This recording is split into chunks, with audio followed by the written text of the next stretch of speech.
Let me get the game on. That should probably be a good idea. There we go.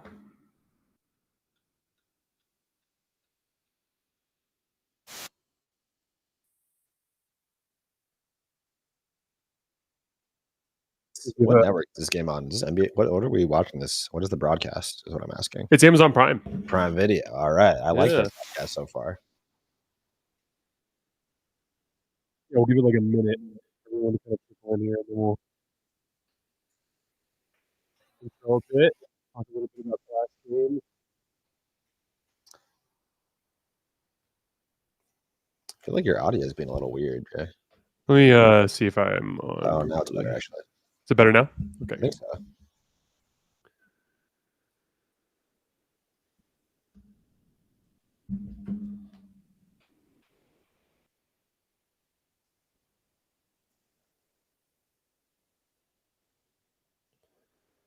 Copy.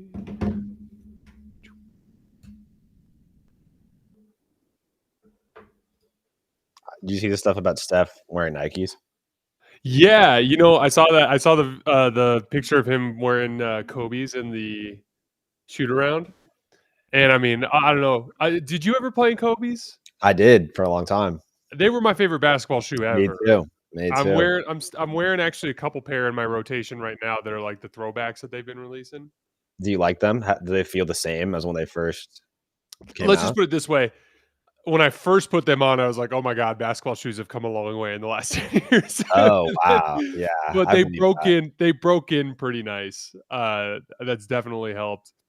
Rabbit says, "Hey Jason, since you moved to Denver, have you been to a Nuggets game?" Not yet, but I'm planning on it. To make a long story short, between playback and then some of the other gigs that I have going on, I have like 9 streams a week that I'm doing now. So I'm trying to actually get settled into a routine.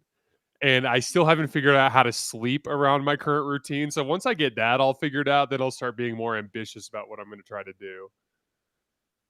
I have a pair of it's either the second or third generation Ionescu's that have been like my go-to hoop shoes right now, but like they're more or less Kobe's. So yeah, so I got the same. I think not this current generation, the last one.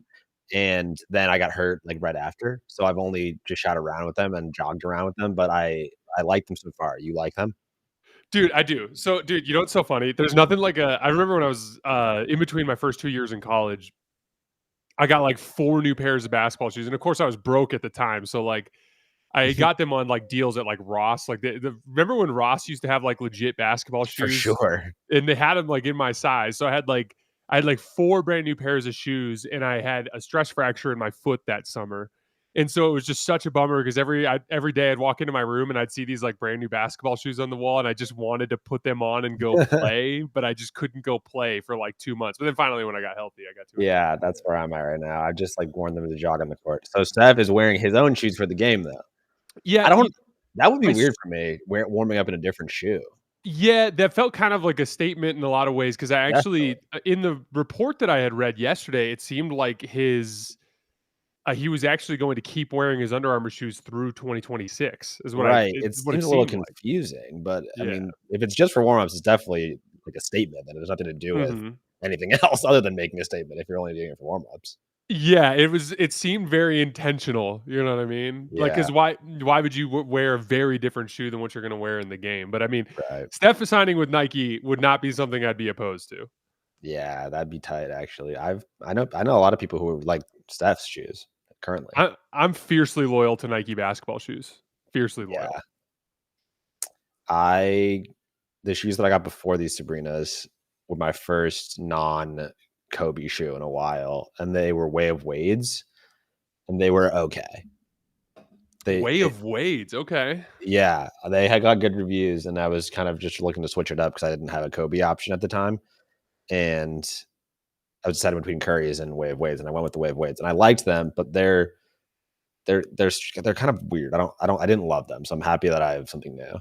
That's kind of the thing. Like Nike, they had a rough go there with the earlier LeBrons where they were too heavy and boxy. Those things were like bricks, dude. But for the most part, over the last 10 years, they just are really light, really durable. They fit your foot really well. They're good form-fitting shoes, and they play well. It's hard to explain, but they play well. And I had a similar thing. I went through a pair of Adidas and a pair of Under Armours like 5 or 6 years ago. One of them was given to me, and then another one I had just found like on a discount rack or something, and I just didn't like them, and I've just stuck with Nike ever since, and I've been happy with it.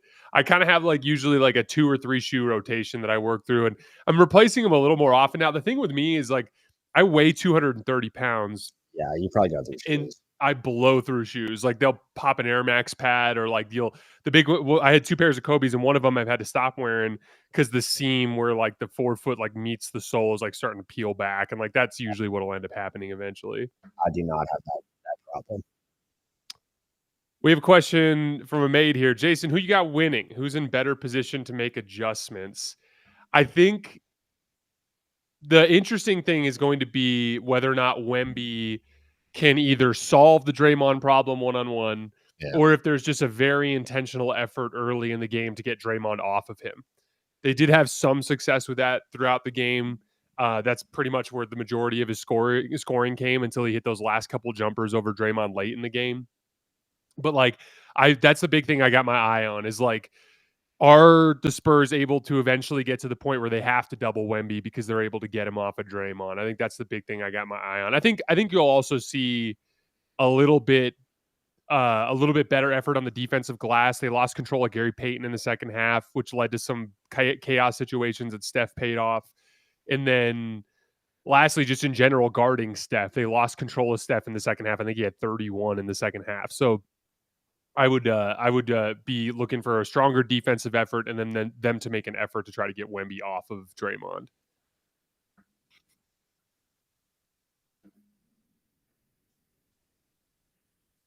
H Chicken says, "You guys ever wear KDs?" I had one pair of KDs. They were the China ones that were like kind of the shiny patent leather, the red and black. I had those. I think they were the 2s a long time ago, and they were okay.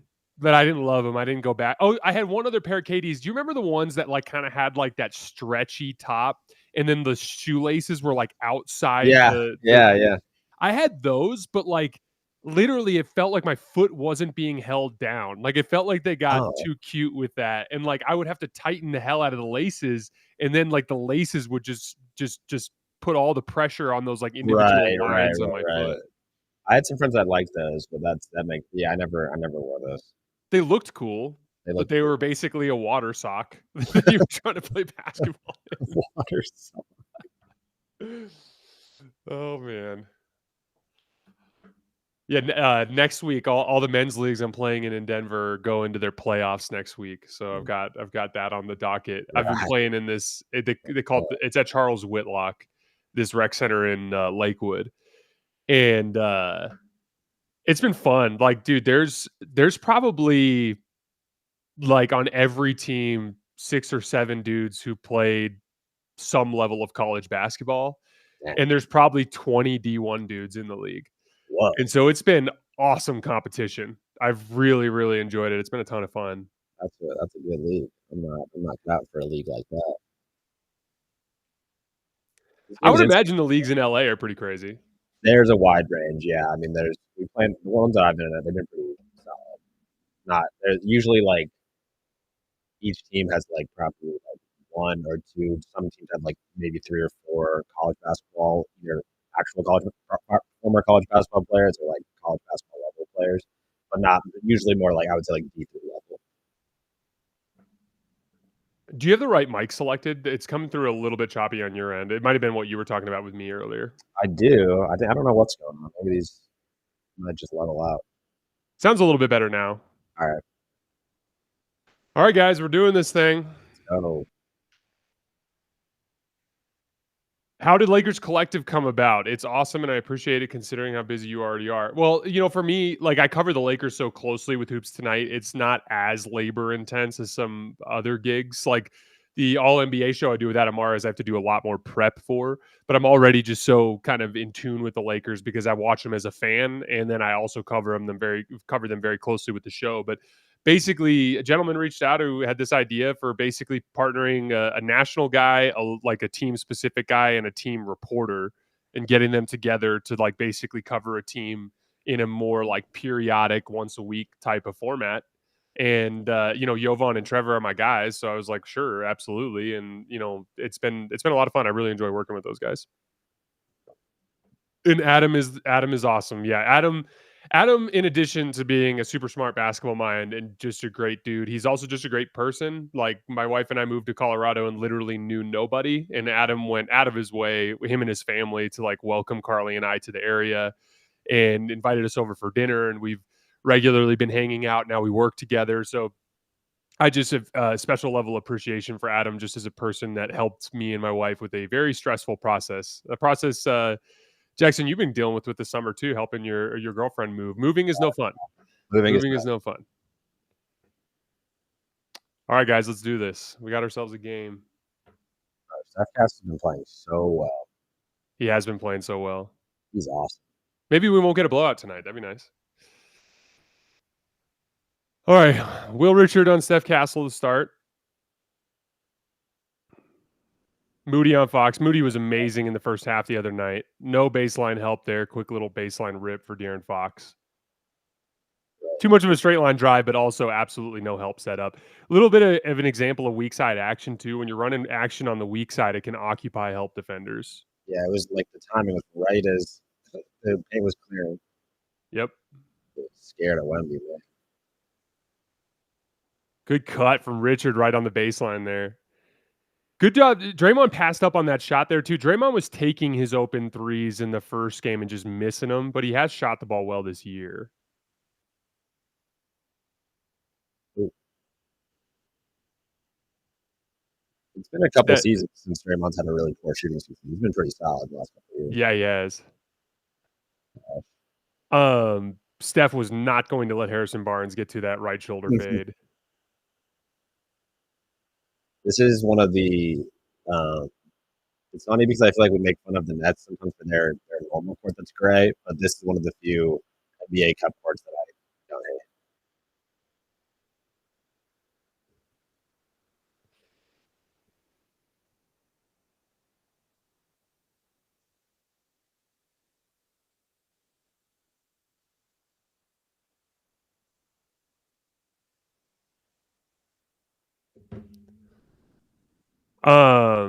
Michael, I see your question. We'll get to it on the commercial break because I do have thoughts.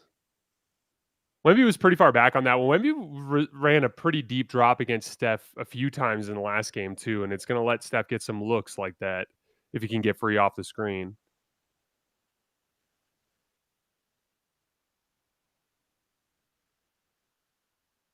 Will Richard is all over the place here early.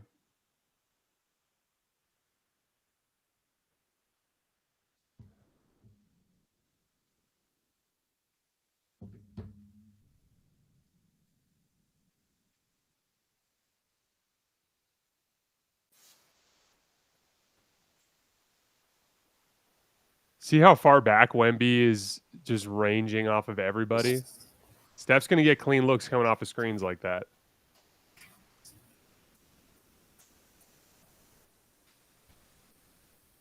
Good slip out of the screen there. Got beat on the slot cut. Nice cut. Castle's been really good as a cutter this year, man.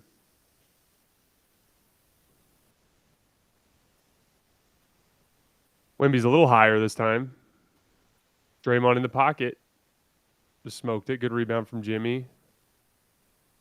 Got that one.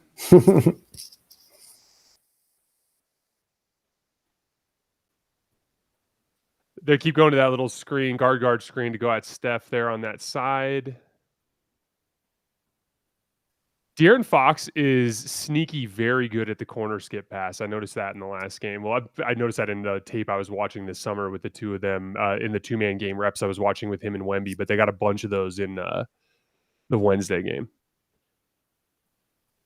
Same guard screen to get Steph switched onto Fox early in the possession. That's good defense. Look at Draymond ranging off too.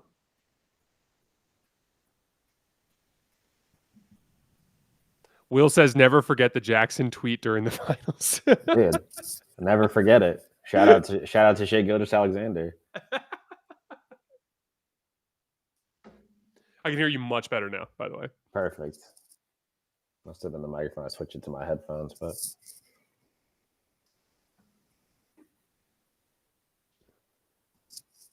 Draymond versus Fox. Who you got here? That's easy. It's like Wemby versus Draymond at the opening tip. Uh-oh. Okay. Oh. And a ball fake. Moody's been money with that shot this year. It looked like he caught it a little bit outside his pocket, though. Like he fumbled it a little bit he on the fumbled catch. it. I mean, it's one of those eye test that matches the data experiences. His jumper looks 1,000 times better. Oh, yeah. It's way smoother. It's way faster. It was so slow last year. Mm-hmm. And there was, some, everyone seems to think it was the wrist injury, and that probably played a big role. Yeah, for sure. Another open look for Draymond. He's going to have to hit that, I think, at least once or twice. Oh.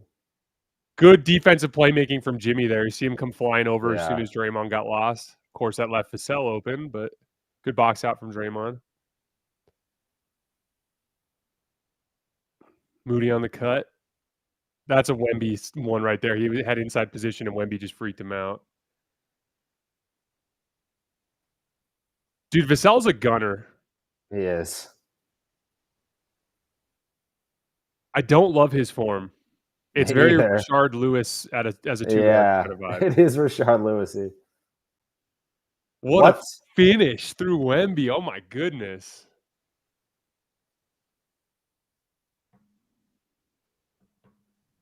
Dre tried to take the charge on one end, and Jimmy tried to draw a foul on Wemby on the other. They're like, we need to get him a second foul ASAP.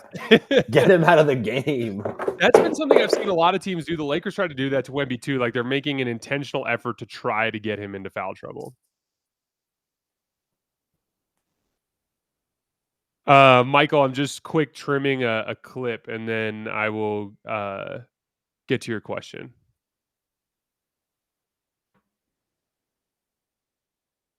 Trying to download this quick social clip. We're starting to get a little bit better, a little bit more streamlined every single time we do one of these. There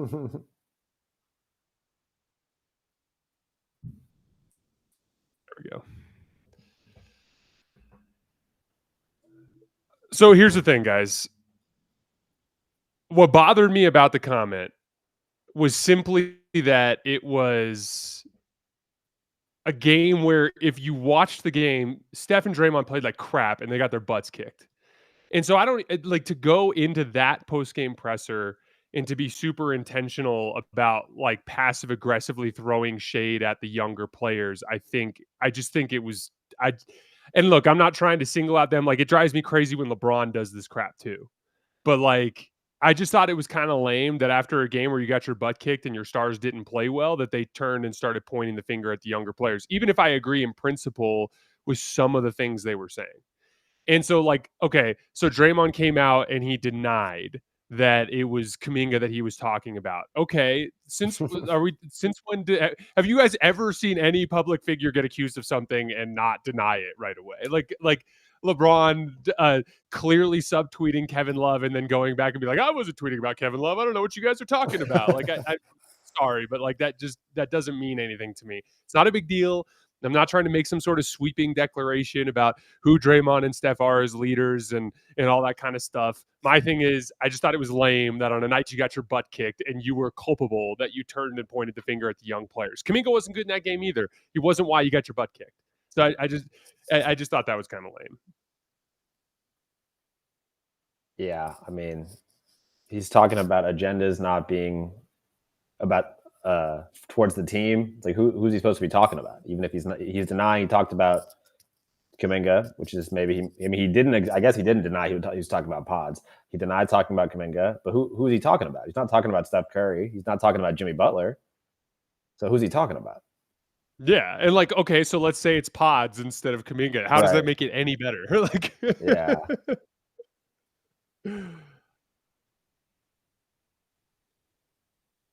And it's not a big deal. It's just when I saw that, I was like, it's kind of lame. It's lame when LeBron does it. It's lame when everybody, when you go as a leader and you start throwing shade at your teammates on a night where you played like crap, it's lame. I just think it's lame. I'm sorry. I don't think that's a hot take. And on Draymond's podcast, he's right that he does take personal responsibility for when he's not playing well, and he deserves credit for that too. He's absolutely correct about that. Absolutely. I'm a big Draymond fan. Like I think Draymond's gotten too much crap for everything that's happened over the course of the last 5 years. I think he gets too much blame for it. I think Draymond is still underrated. We talked about it when we talked about Anthony Davis today. Like, to me, if you swap Draymond for Anthony Davis, it would be a huge hit to the Warriors offense Yeah, because of how oh, much he huge. greases the wheels for them. I'm a big Draymond fan. I just wasn't a huge fan of those comments.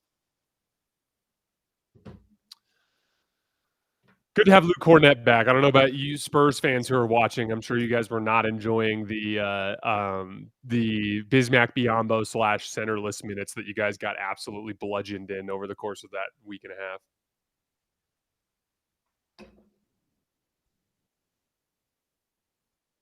Ooh, Steph Castle not connecting on a lob. That's where he's been money this year. And he's been specifically money with Cornett.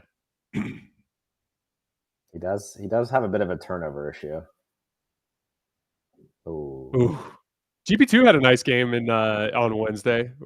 Jackson and I are resident GP2 fans. I'll be if there's no more GP2 fans, I'm long gone.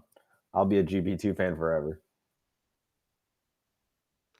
Will, we mentioned that bit about the Thunder being prepared for Lucas foul grifting in our instant reaction show on Thursday morning.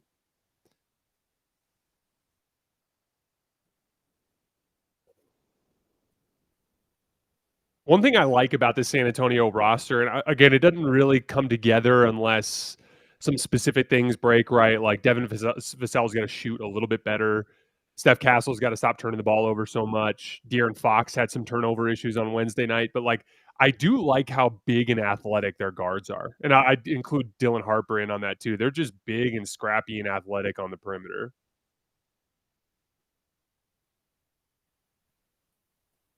What's been your take on the Al Horford experience so far? You've been on both sides of it. You've been rooting for Al Horford as a young Celtic, or younger Celtic, I should say, and now you're rooting for him with the Warriors. What's that been like?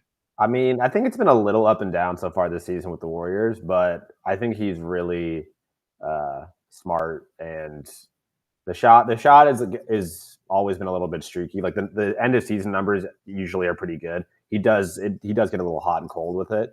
So I wouldn't stress too much if he's not hitting all of it. Wow, that was not a good pass, but it was a great cut. But I mean I love Horford still, and I think has a chance to be really effective for them because I just think he's much better. The one different dynamic that he provides compared to Draymond offensively is that he can attack switches in a way that Draymond kind of can't. And he's a flat out better 3-point shooter too. I know Draymond shot better by percentage, but he's respected as a shooter in a different way too. Definitely. Ooh, not good. That's a turnover and an almost turnover from Gary Payton. And a smoked layup. Yeah. He had an interesting comment after the game. I think it was after the game, talking about how like his whole career has been about his rotation minutes getting screwed with, and so like he's basically been like the definition of a got to stay ready kind of guy. Yeah. We might have to start calling pods the agenda or something. I don't know. It's all so silly to me. Great defense from Steph. That's a tough bucket on Steph. Some Steph on Steph crime right there. Steph on Steph crime. Steph Castle is so good. He's very, very good. There he's open on the pop. Hit him. Oh. Little pass fake, drive the closeout. He's a good driving kick player too. I think that's an underrated part of his game. Whoa. Look at that little sequence. That was a great pass by Gary Payton.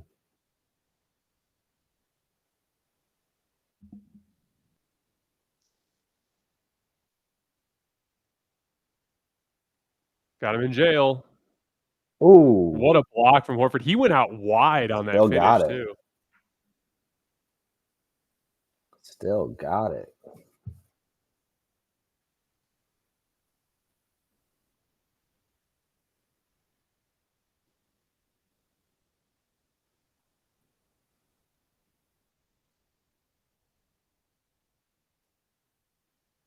Five-second call? Oh, they're saying he broke the plane. Okay. Weak.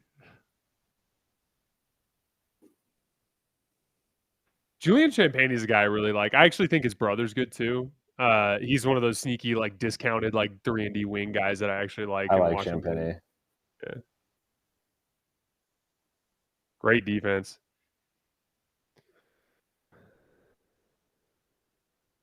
He's so good at that, like, on the layup drive when he knows someone's coming at, like, just getting his back, like, into their body and drawing a foul. He got Wemby with one of those on Wednesday.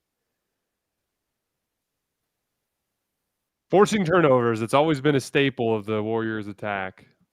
Definitely. Forcing and committing.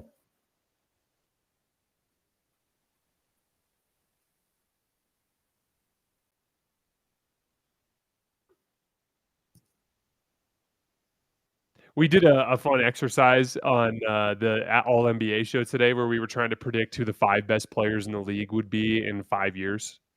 Wow. And Adam pulled the list of what it like some other media entity did some version of it back in 2020. Oh, I love Like looking back at those.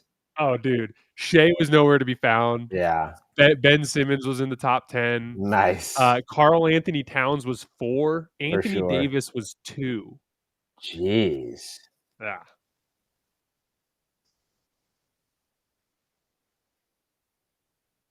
I thought Champagne rushed that a little bit. Yeah. Steph was there. He didn't really have much of a opening. Who did you guys say? Wemby, Anthony Edwards. So Wemby's the clear number 1. We Yeah. both went Luka 2, Shea 3, but I think you could go either way there. Sure. Ant was a hard one for me. I still had him at 5. Like, because the guy I put past him was Cade. Like, I mean, if I asked you right now who's going to be better in 5 years, Cade or Ant, who would you say? Yeah, I'd probably say Cade. Yeah, that was the hard one for me. The big difference was I had Ant 5, and Adam ended up having Nikola Jokic 5. Wow. Which, I mean, so he'd be 36. Once again, really far back. Just get into that screen. Yeah, 36. It's possible at 36.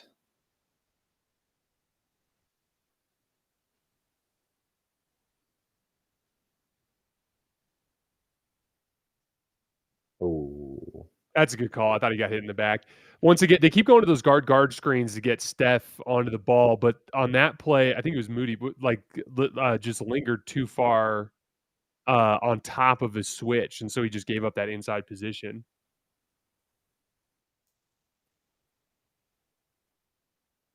Yeah, see how far back Cornette is? Yeah. Like they're running a really deep drop against Steph. That's 2022 finals all over again.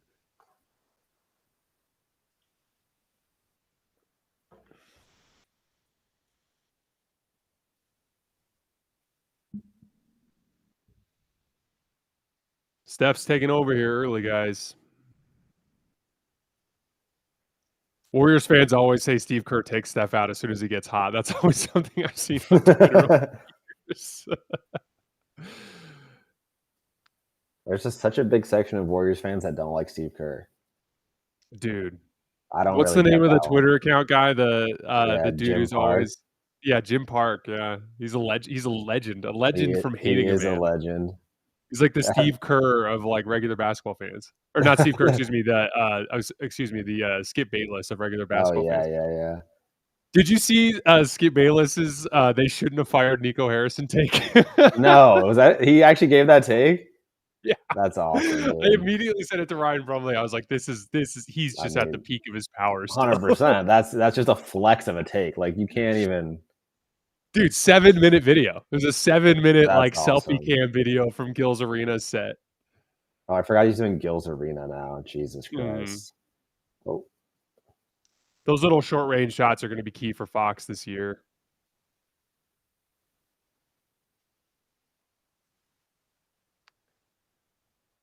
He's going to try to get into his body and draw a foul. Wemby's kind of hawking the paint off of Draymond again. Dude, he made that kind of unnecessarily tough. He faded a lot for being as open as he was. Come on, Draymond. You got to make him pay. Man. They are straight up ignoring him. He's going to have to knock that down. Yeah.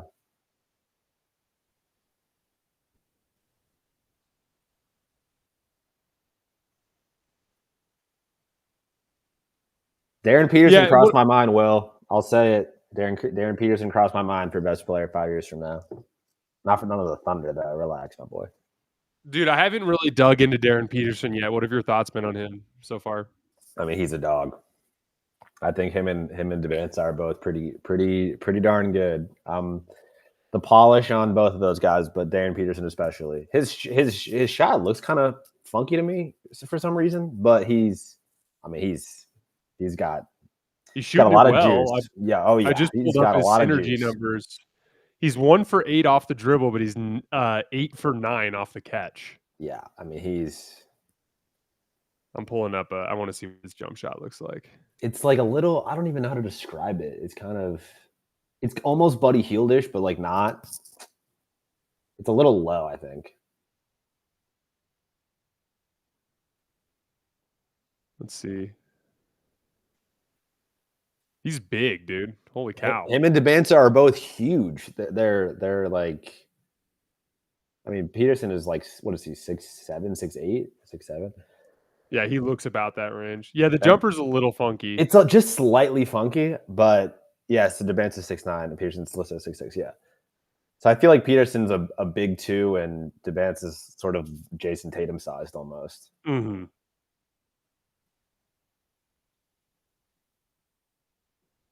Yeah, it's kind of like he kind of like pulls his release just a tiny bit at the end. Like he doesn't quite follow through all the way. Bill in the chat, we are in a complete agreement about Steve Kerr. Steve Kerr is he is an amazing coach, and I don't know why he gets hate from anywhere. I mean, I can understand, like, you know, he's not a perfect coach, but anyone who's calling for him to be fired, I think needs to recalibrate a little. I 100% agree. And like there's like a certain amount of it's abundantly clear when you listen to him talk, and when you listen, like I thought, first of all, forget about what he's directly said. That podcast that Steph did with LeBron, when he was talking about like essentially how Steve Kerr came to him and talked about the idea behind what their offense was going to be and how it was going to work. When I heard that, I was like, this is a guy who was just ahead of the curve. Yeah, I've heard Draymond and Steph both talk about when Steve first came over, and it's really amazing to listen to them both talk about it. Like the way that they were all like, what are you talking about? This is stupid. Why would we tell Steph Curry to give the ball up? Like, what are you talking about, coach? And then he was basically just like, the ball will find him. It's like, it's very Phil Jackson. It's like, the shots will find him, the ball will find him. Just trust me. I'm like, geez, imagine hearing that. Well, there were early, I remember like sound bites of like Steve going up to Steph like on the sidelines in games and being like, hey dude, like I know you haven't touched the ball in a few minutes or you've missed a couple shots, but like, dude, you're getting people open. Like what you're doing is working. Yeah. Keep at it. Like, cause he saw the bigger picture of what the Steph gravity was doing to defenses. 100%.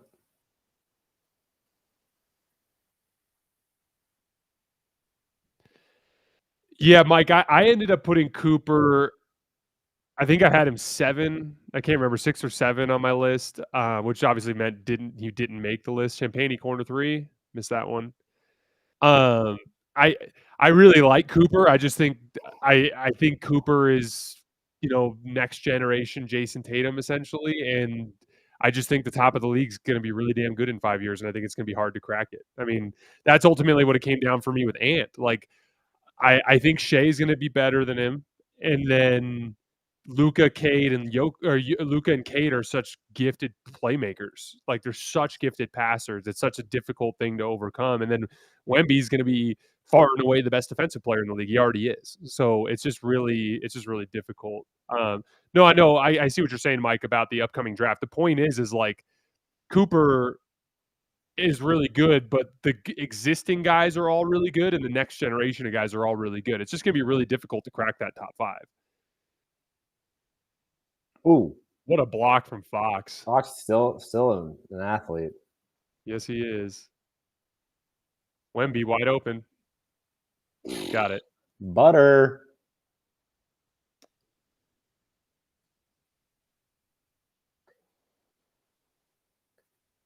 This has been a weird game. The fact that it's 18-16. Both teams feel like they should be down by a lot, and both teams feel like they should be up by a lot at the same time. Yeah, but isn't this like textbook like playoff game 2 kind of vibes where both teams have just tighten the screws on defense and no one can score. Yeah. Yeah. Has anyone other than Steph Curry hit a jump shot for the Warriors? No, and they've got some clean Genuine looks. question. I don't know if anyone has. Oh, threw it behind him. By the way, this was something that stood out to me in the Wemby stuff back when he was still in France. But when he can get his feet set and like get into his shot routine, that shit's going in. But like if you can disrupt it at all, that's where he can start to get a little sketchy as a shooter. And that has a little ambitious there, buddy. What Little... is he doing, bro? Good D. Good D from Pods, just walled up. Wow. Why are you talking to the refs? Go get the rebound. Wemby this year, when he's unguarded and catch and shoots, 11 for 20, and that's going to go to 12 for 21 after that shot he just hit. On guarded catch and shoots, 4 for 19. So like from 21% guarded to 55% unguarded, a huge difference there. Obviously small sample, but that was something that was consistent in his early career.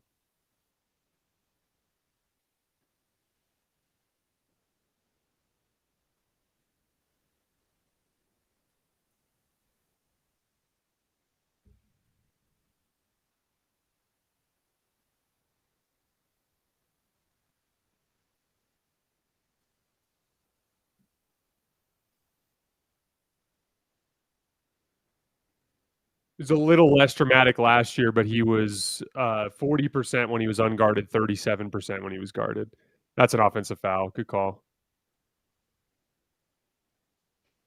This Draymond's getting frustrated by getting left open. He's got to find a way to counter that. Let's see what he does. I would just my thing is I would just have Draymond be the screener in every action. If they're not going to guard him, have him be the screener in actions involving Steph and Buddy and your guys that can shoot off the dribble. And punish Wemby for sitting back. Bring him into the action as a roller.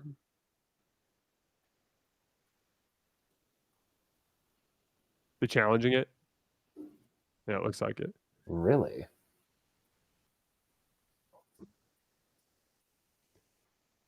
Mike, I saw they won against Chicago the other night without Duran and Cade. And that Dennis Jenkins had a monster game. He ran 20 pick and rolls and got 25 points out of him. I'm assuming Dennis Jenkins had another big night. That's what happened.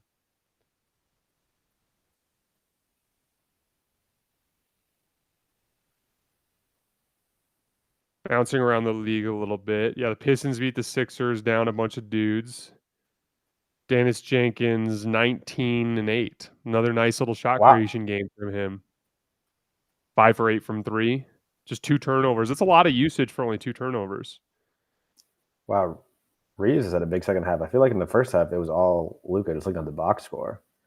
But yeah, I haven't watched a second of that game. Luka had like 12 and 8 in the first quarter or something like that. Oh, wow. Yeah, 12 assists, it looks like. Both of them shot the 3 a little better today, I guess. They've been ice cold from 3 as of late. Ayton back to a monster now that he's not playing S-tier competition.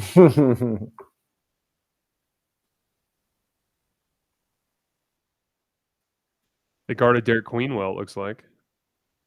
Well, I don't know why they challenged that. Yeah.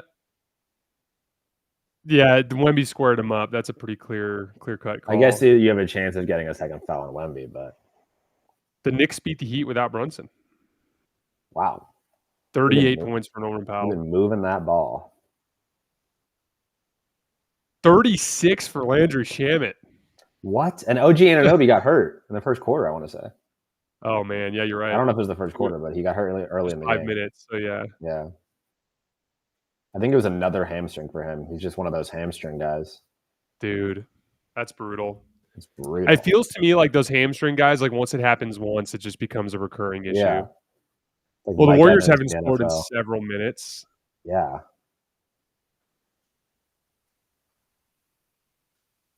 Oh, they had a foul to give. I was about to say, buddy.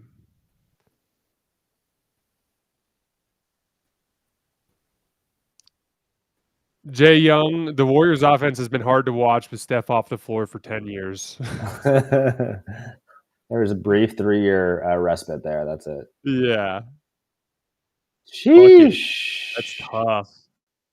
Moody got his hands out, didn't foul, which was smart. Made him take a tough one. Okay, buddy. Dude, Steph always hits the inside of the rim on that shot, even if he I misses. know. Him and Luka both. Okay, so early takeaways. Wemby hanging off of Draymond is causing major problems for the Warrior offense. Yep. He's missing his threes. He tried driving at his chest once, got an offensive foul. And the Warriors have been able to do nothing with Steph off the floor, basically. Dude, I mean, did they they did. use artificial intelligence to make that guy's jacket? I don't know what's up with this picture, but it is a sad story. It is super sad.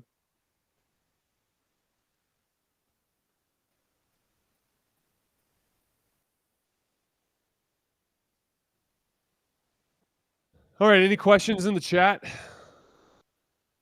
Kalen says Tibbs chose to play DeLon Wright over Shamet last year. Just inexcusable, right? DeLon Wright.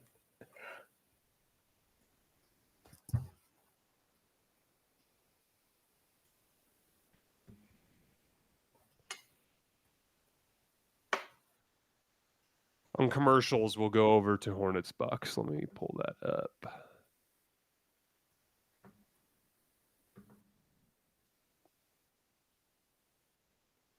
Oh, 1-point game. Mm-hmm. Is Giannis not playing? He is playing. He's got 17, 13, 6 rebounds, 6 turnovers. Mm-hmm.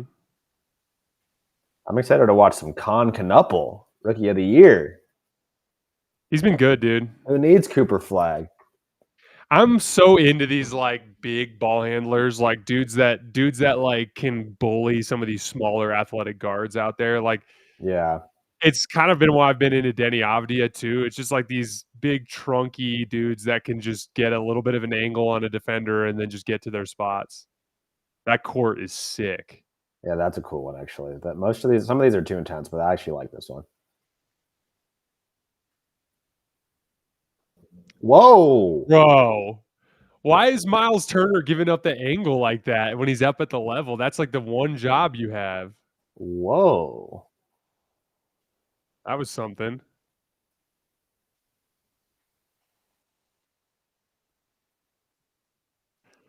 Talk about good timing. We're over here singing his praises. He just wants to go just to rip through Miles Turner and dunk it.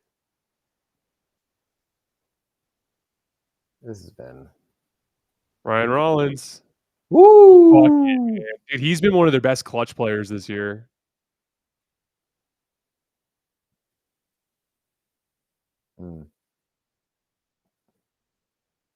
Trey Iverson misses the little floater. Trey Iverson. He does look like that. It's a sick look. It's a sick look. I'm not complaining about it, but it's like he's shamelessly attempting to do that. That's for sure. Yeah, as soon as I saw that box score and saw Giannis only had 11 shot attempts this late into the fourth quarter, I was like, I'm just guessing they're double teaming him all over the place, and that is exactly what they're doing. Good to see LaMelo Ball back on the court. Yeah. That's been the one thing with him that drives me crazy. He's just always off the court.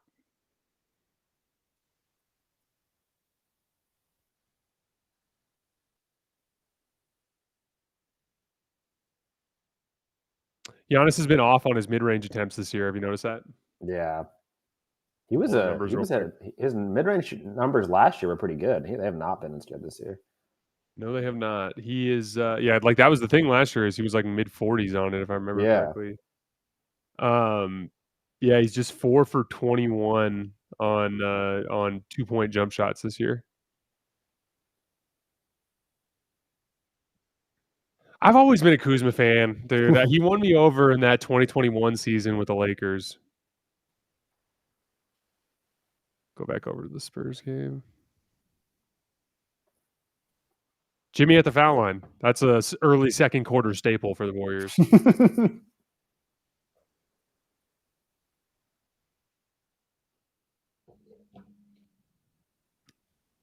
I see Will said, Jason, you think we can get Trey Murphy? No, Will. You have too many nice things. cut It's it time to out, shut it Will. off.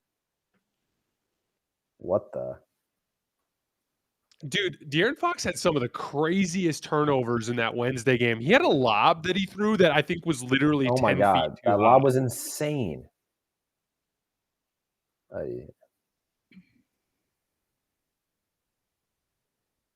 Okay, post. Whoa. Just threw pods down there. Talk about a gunner. Quentin Post is Dude, a gunner. Sohan with the Sohan with the dreads or with the cornrows, totally different look than when he had the yellow hair.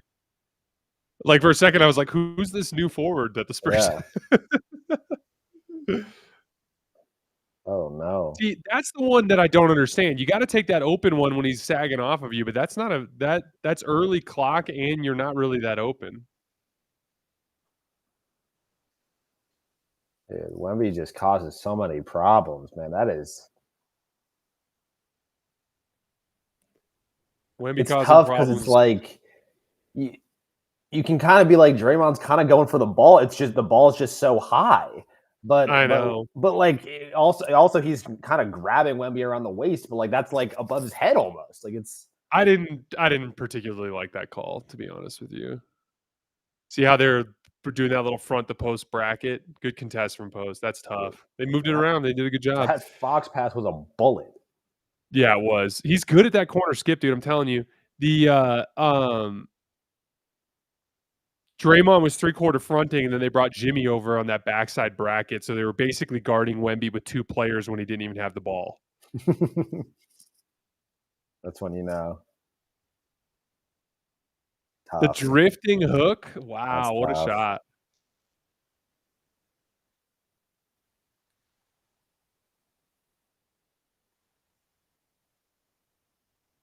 Post and drop. That's tough.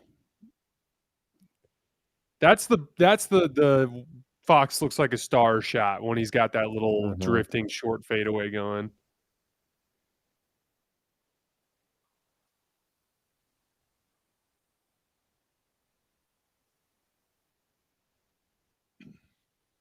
Dude, he poked that away and he was like 4 feet away from Draymond. He was almost in the restricted area.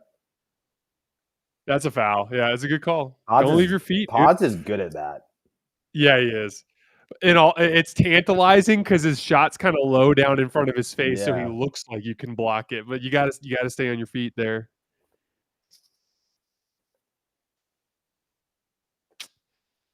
Giannis is 8 for 17 from 3 this season, though. Whoa! So there's that. Yeah, 47%. Has a cool 56 dunks already, Jackson. 56 dunks. He played like 8 games. I know. Oh man, let's see the dunk. I'm pulling up the dunk rankings right now. We have a little bit of time to kill here.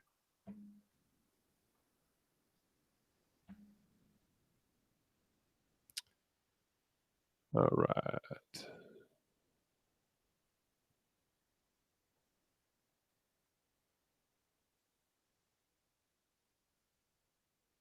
There, you called it. Jeez, man. Feet set. His feet are set. It's going in. I'm telling you.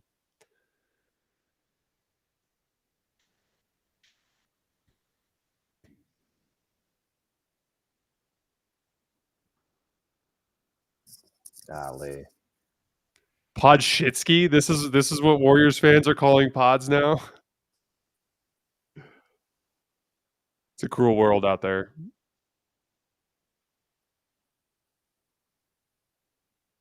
Back cuts Wemby that time. Yikes. Yeah.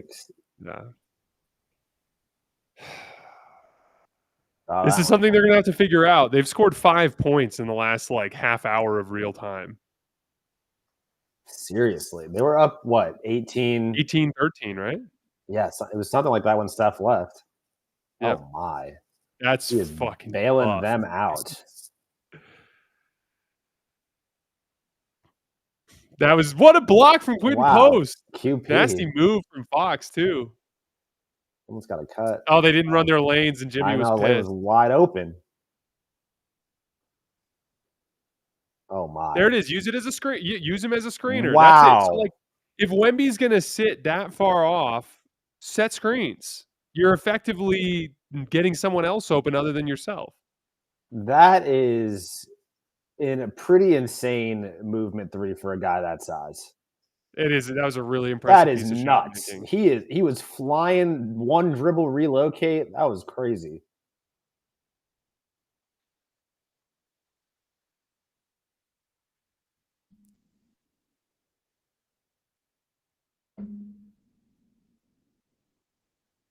Wemby's in like a soft double there. Yikes. Gotta get it up. That's deep. Gotta get it Oof, up. that almost went in too. Stop the ball. Offensive foul. Good call. It looked like he was outside of the charge circle. Moody's good. I was not a Moody fan for a long time, but I'm a fan. That's a lot of steps for a 7-footer to make a 3-pointer. It's a really impressive piece of shot making from impressive. a big.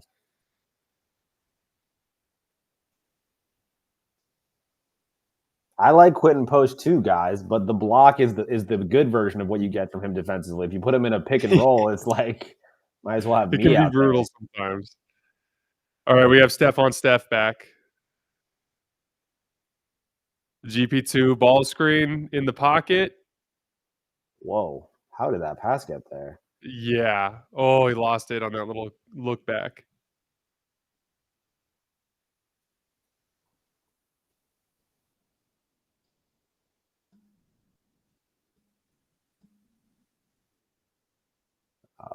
Not knee tendonitis. You're gonna give me goosebumps, bro. I got too much of that on my own.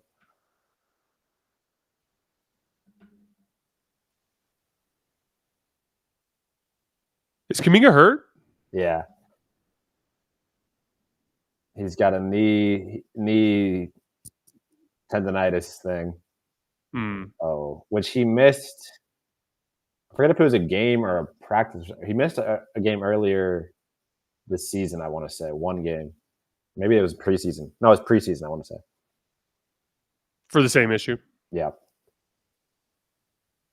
All right, Spurs setting up in horns, a little entry to Cornet.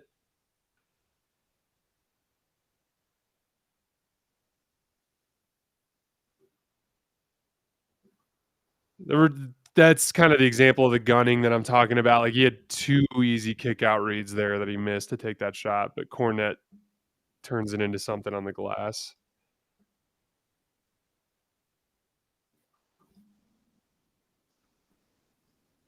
An emergency kit.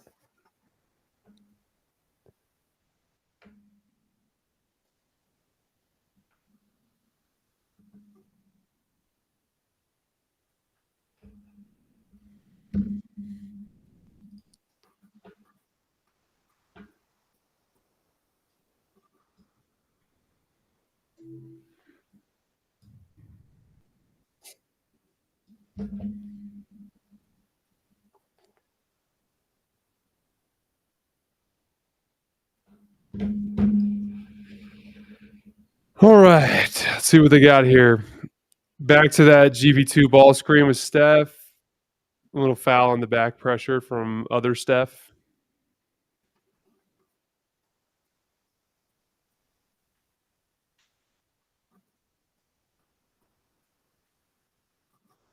The Cornet pickup, I think, has been really nice for San Antonio. He's solid.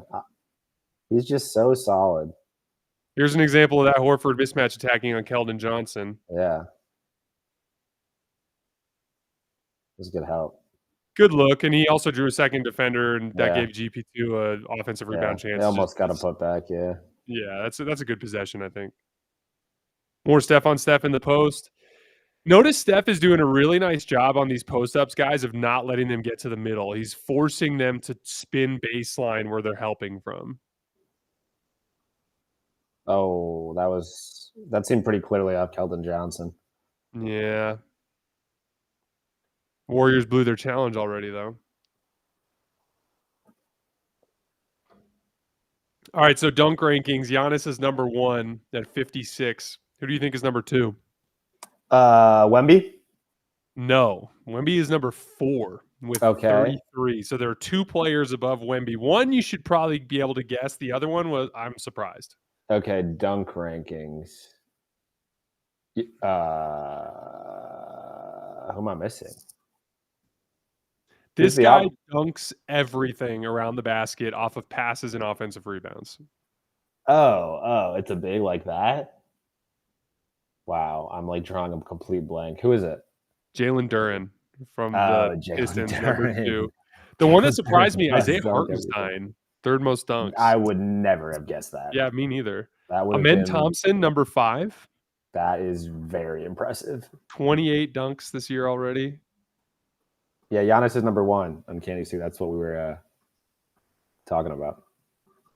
Yeah, Giannis is 56 for 58 on dunks this year. Whoo.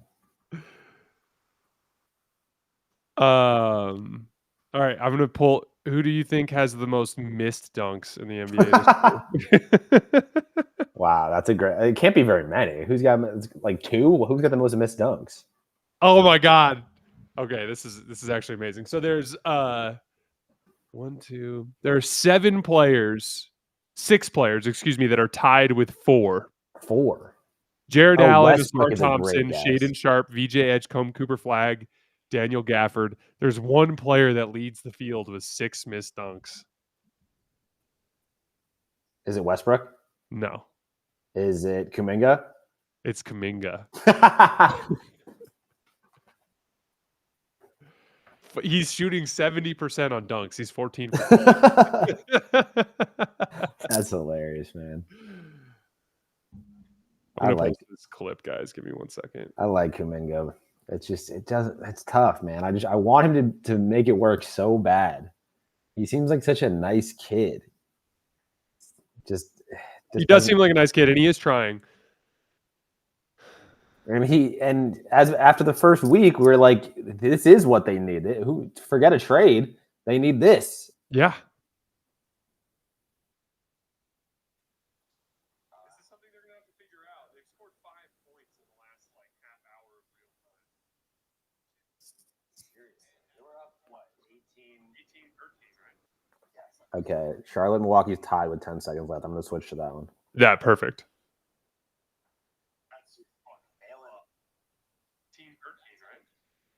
Something like that when Steph's left. That's just fucking bailing them out. That was what a block from quick post. Nasty move, Hawks too. Oh, they didn't run their lanes and Jimmy was wide open. There it is. Use it as a screen. Use him as a screener. Wow. If Wemby's going to sit that far off, set screens. You're effectively getting someone else open other than yourself. That is a pretty insane move. Who's possession right now? Bucks ball. Con Knuppel just tied it up. From 3? I'm not sure. Someone said in the chat that he just tied it up. I don't know if it was a 3 or not.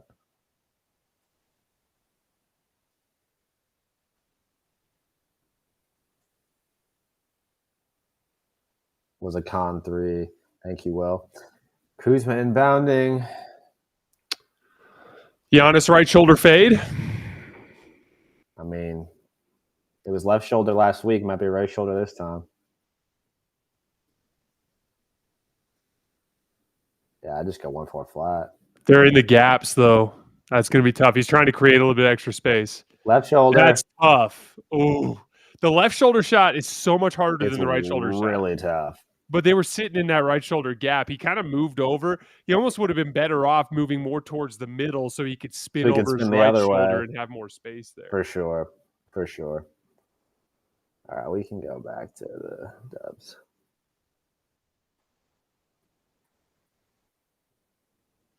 We missed a 35-footer from Steph. So it goes.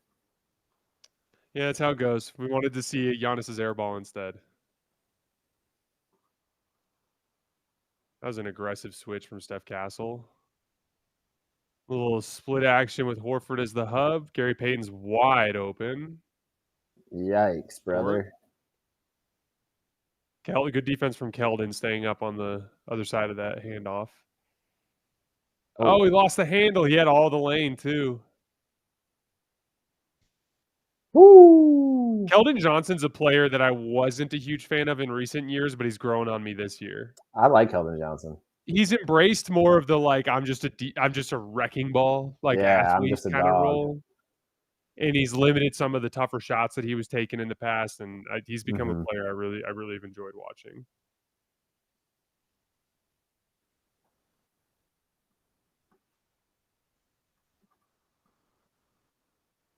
Lestraw, are you Cedric Howard's agent? Like, what's going on here?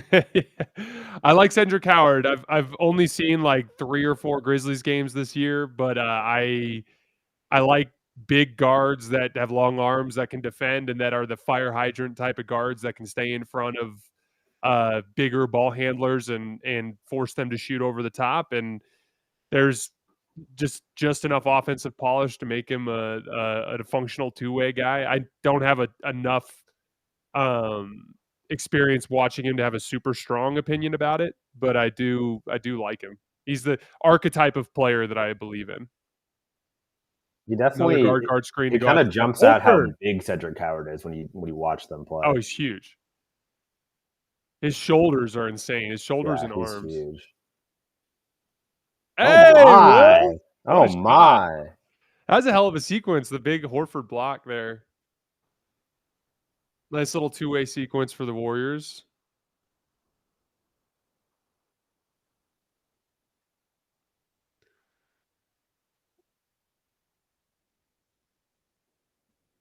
Any other questions? Let's see. Has Curry had problems with his shoes? Yeah, they weren't paying him enough money, I think.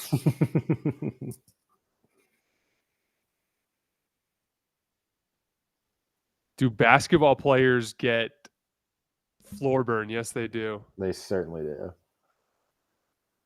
Sam says shooting with Wemby's Inspector Gadget arms coming at you must feel insane. I just imagine you can't even see the rim. That's what I imagine. Will Richard did like a high arcer and he still got it to go. Yeah, he did. Dude, we literally talked about that all summer. Like, oh, the Warriors, they just always seem to find dudes that can come in, and it's like, here he is. Here's the next one. Ridiculous. It's them, the Thunder, the Celtics, sort of just keep finding them. Like what? I was thinking about it. Seeing a face slap from a Lakers fan. Did the Lakers blow that game or something? No, did they? What? No, they won. What? Like, well, they were showing D'Anthony Melton on the bench earlier. What minutes is he getting when he comes back? They have they're really. It was. We were all right in saying it. You and Sam were saying it. They only have 7 guys on the roster or whatever. It was correct, but now they have like 15 guys who can play, or they will when they get fully healthy. I think the depth is going to be a help no matter what. But yeah, you're right. I mean, whose minutes is he taking? Like, are you going to further issues with a guy like Pods who's trying to gain a rhythm by taking him out? Jared Vanderbilt hit another 3 tonight. I didn't know he did that. He hit one in the Thunder game. Just a huge shot. It's like the Chris Paul hits the massive pull-up 3 to cut the lead to 48. That's a perfect spot for Jared Vanderbilt. That's the Jared Vanderbilt zone, I think.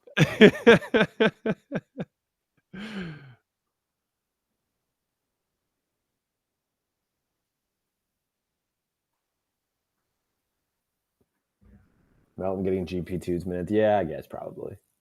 Different. They play so differently, but offensively they do. Yeah, that's probably true, though. They're in the gaps, though.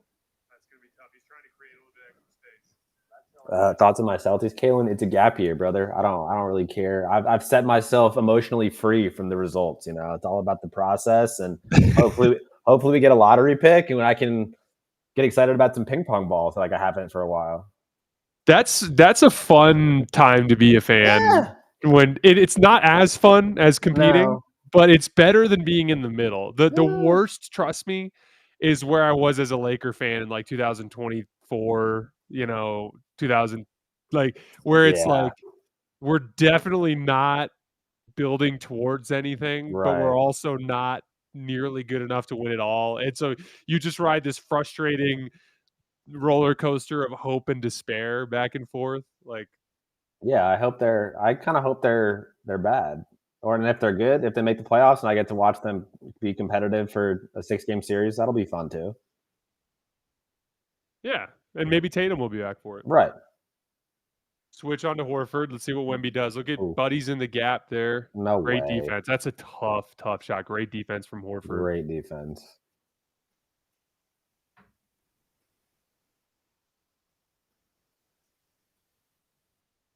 Okay, that little bobble was funny. Steph will do this where he just like kind of walks and he looks like he's asleep, and then all of a sudden he'll just take off running. It's a good move. Oh Oh my man, look at gosh. Wemby, dude. Looks like he's Al defending the Horford was Steph coming off wide the open. screen. He was empty underneath the basket. That's what an 8-foot wingspan will do for you. Yeah.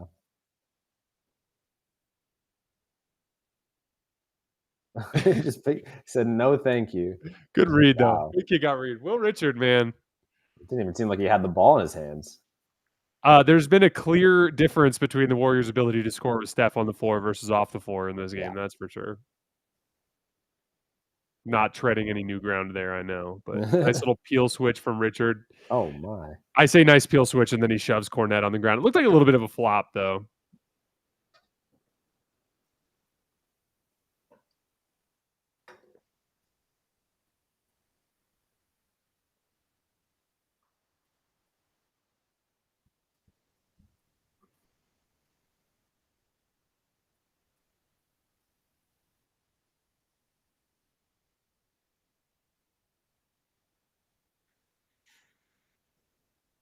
This is a small lineup.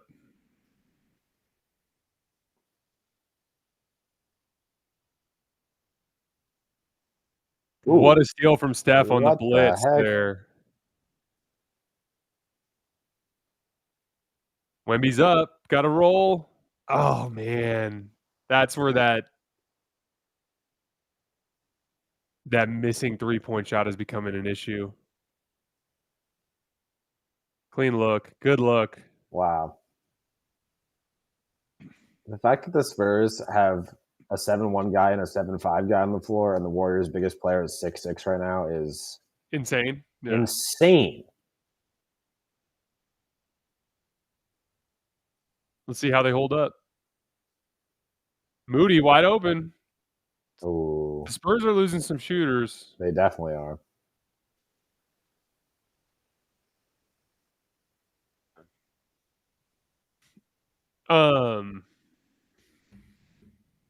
One of the things, and I'm not the first person to call this out. I actually heard or saw Justin at the package JG on Twitter, big Warriors fan, does some Warriors content too. He was talking about this, but one of the things that makes Moody a more impactful perimeter defender than Jonathan Kuminga, even though he's not as athletic, Moody is very disruptive with his hands. He gets in. He has great hands. What a move! Got Wemby spinning. My goodness. But Moody can be very disruptive with his hands, and Kuminga can kind of just be like a guy who's there, but that's not bothering anybody sometimes. You know what I mean? Yeah. Dude. Vassell was sneaky good at those little ISO threes last year. That was the thing I noticed on film when I was watching him this summer.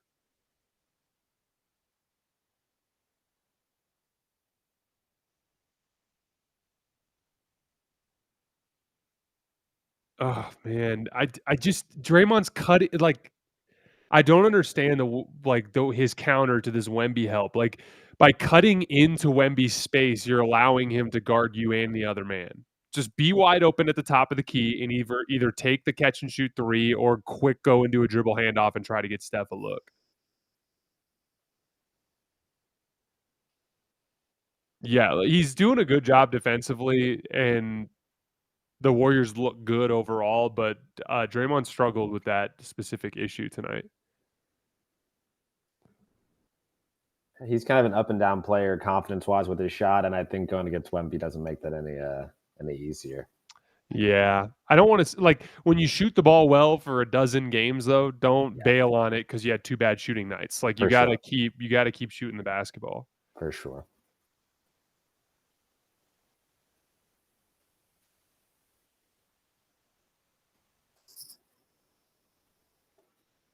One of the comments under my social media, the first post that I made from this playback stream, Steve Kerr kills the Warriors with some of his lineups. All right. They're growing the lead with a 6'6" dude I at don't, center. all right. I don't.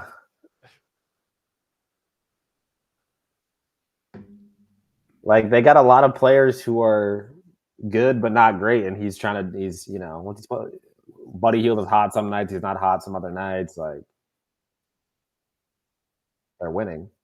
Jesus, Look at what that a shot, picture! dude. Good Holy God. smokes, dude! It does look like that. Yeah, it looks exactly like that. Wemby looks like a volleyball player on that play. I know he really does. Looks like they copy and like pasted a Olympic volleyball player into the basketball image. It's crazy. With some pressure. Little zone look from the Warriors. Yeah. Little 3-2 with some pressure. Wow. Well, I did a great job splitting the double there, but I mean, how does a 7'5" person low gather? I don't know, but he just did it somehow. he just did it. Warriors can't get a rebound in the zone. I love that call from Steve Kerr too. Like, okay, they're just calling a timeout because they're struggling to score. So let's all of a sudden throw a zone look at them to keep them out of rhythm. Yeah, for sure. Then they give up the offensive rebound. That's a clean look from Steph. It looked like he kind of didn't quite have his normal grip on the ball on that shot. That's tough. Woo.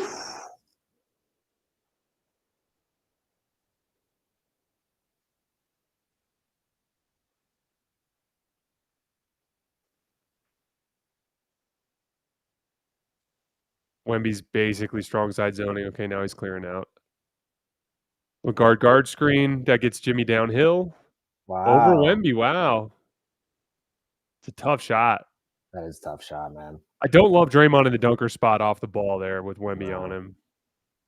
But great shot from Jimmy. 2 for 1 here. Oh my goodness, that thing almost popped out. Really nice 2 for 1 execution from Fox there.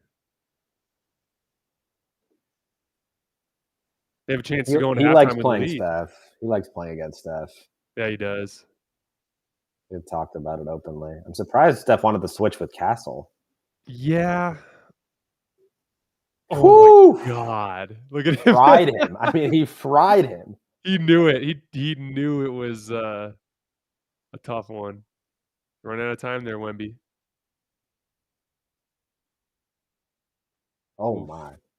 Got a decent look. What a fun first half. Very we got a competitive basketball game, guys. Let's go.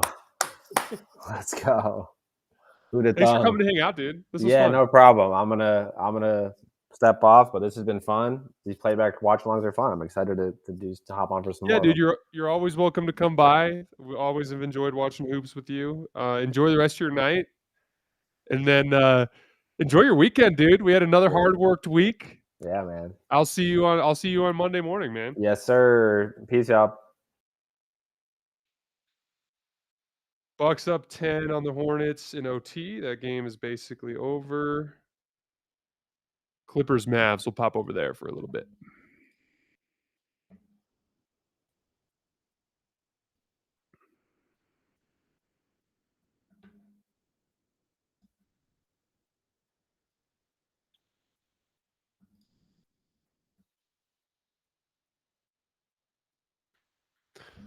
Oh man. Any questions, guys? We can take some questions during the half if you guys want. Kalen says all it took was you not doing a Lakers game. I know, dude, and I'm doing another Lakers game tomorrow. Second night of a back-to-back on the road in Milwaukee. That one, I guess the Bucks are on a back-to-back too. But, that's one that, the Lakers I think they got blown out pretty bad in Milwaukee at the tail end of last year too. Do I play fantasy? I play, fantasy football. I play in 4 different types of fantasy football leagues. With a bunch of people at the volume, I play in a wins league where we each basically snake drafted 4 teams, and then you do it at the beginning of the year, and then you just combine their win totals from the entire year and winner take all. I'm in a week by week wins league where you just pick winners in every game with a bunch of my friends and family from Tucson. And then I'm in a fantasy football, like a traditional fantasy football league with all of my wife's family. But that is I don't do any fantasy basketball stuff. I've never actually tried it. Jason, who's more cooked, the Clippers or the Kings? Man, is it possible for 2 teams to be equally cooked? Because I think that they're both equally cooked. Jason, what is the Pistons' ceiling to you? I'm a big believer in Cade. I love how big and physical their defense is. I had a fan, in our mailbag today pitch a Michael Porter Jr. trade as an alternative to what happened with the, kind of like proposed, Lauri Markkanen trades that we saw all over the summer, and his case was basically MPJ's cheaper, in both salary and in terms of achievability with, like, whatever draft assets you'd have to include, and he can more or less do a lot of the same things. And I agree. And I think, like, honestly, this is a Detroit Pistons team that, for as good as they are as offensive rebounders, they're not a very good defensive rebounding team. And so I think, like, getting a guy that could really help anchor your help side defense and defensive rebounding would be helpful.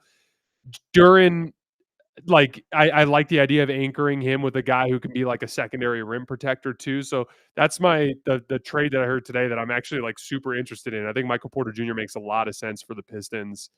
I generally am a big fan of them. I was surprised by how many people were critical of Cade's shooting performance in that crazy Wizards game. I thought he did everything he had to do in that game. He just missed a lot of easy shots. I have enjoyed watching them this year. Jason, is Houston's offensive start to the year surprising? Do you see it as sustainable long term as well? The thing that I underestimated with Houston was just how good their primary ball handlers are. Like Şengün and KD are just both so good that even with spacing issues, which haven't been as big of an issue, they've shot the ball better than you'd think they would. But they just have a lot of off the glass. Oh my god. Brandon Williams has been spending too much time around Kyrie. Um, but yeah, I just think between those 2 guys and Amen Thompson, they just have a really solid lineup of dudes who can break a defense down. And then once you break a defense down, it just makes life easier for everybody. Let's see here. Jason, do you think the Spurs can win a playoff series this year? I don't. Not unless they end up with the top 4 seed and they catch one of these flawed teams in the bottom. But if they end up in like the 5 through 8 range, I just think it's going to be impossible for them to beat the teams above them just because of how good they are. And I think they're a young team that has some clear flaws that game planning will target. Big fan of the Spurs, big fan of where they're going. I just don't think this is the year. Jason, if you rate the OKC defense 10 out of 10, what would you rate the 2022 Celtics? The big difference between those 2 teams is, like, if you remember, they had this issue where, like, they could go to these 5-out spacing lineups that would score the ball really well with Horford at center, or they could go to Robert Williams at center and 2 big looks, and their defense would be substantially better. But I actually think that I think this particular Thunder team is a little bit better than that Celtics defense.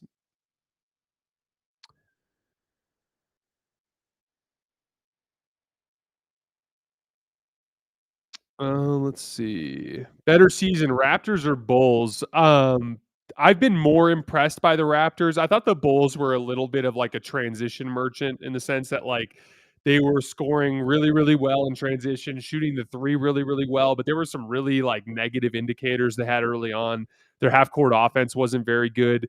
They were getting bludgeoned in the paint every single game. There were some things with the Bulls that had me concerned.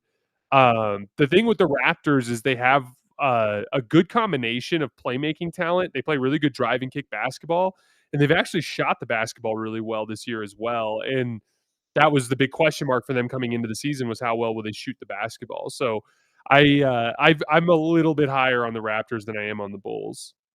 I also think if you were to tell me like their best players, like give me Scotty Barnes and Brandon Ingram over Josh Giddey and Nikola Vucevic.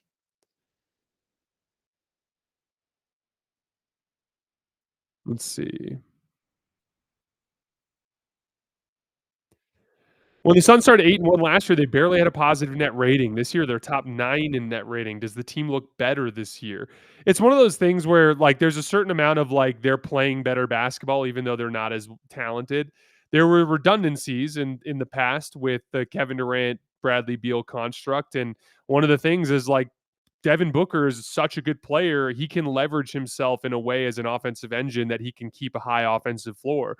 Grayson Allen as, like, a drive and kick guy, I mean, he can really pick teams apart with his shooting and playmaking out of action. And like that combination of those two guys, the work that Royce O'Neal has done this year, but then flipping a guy like Kevin Durant into Dylan Brooks, who's helping anchor your defense alongside Ryan Dunn, who's now a second year player, you get some switchability.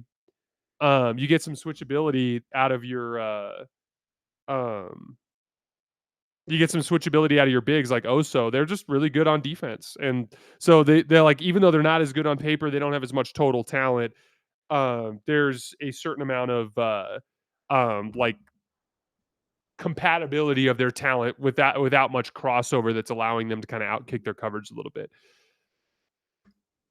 All righty. We have a couple of special guests joining us in the second half tonight. The guys from Light Years, Sam Esfandiari and Tommy are coming to hang out, so that'll be fun. We have some more Warriors talk. Would you offer AD and flag for Luka if you were the Mavs? This is an interesting question. With transition scoring becoming increasingly common in the playoffs, do you see long-term personnel type changing that teams target around the edges? I think in general, we've been talking about this. This was one of my big like talking points last year, if you guys remember, perimeter speed. You got to be fast because damn near a fourth of the game is being played in transition. And then as teams are leaning more and more into drive and kick, your ability to guard in rotation matters more. So I think that's why you're seeing so much success from teams like Oklahoma City, like Indiana, right? Like you got to have speed on the perimeter. That doesn't mean you can't win. Like there, you still have your traditional like bigger skill based teams like Denver and the Lakers that are built around bigger, slower players that are more bully ball oriented. Again, like I think one of the beautiful things about the game of basketball is you can win in any way, right? Like you can win basketball games like the Houston Rockets with a bunch of 7-footers and by grabbing every offensive rebound and by just having a few indomitable offensive players.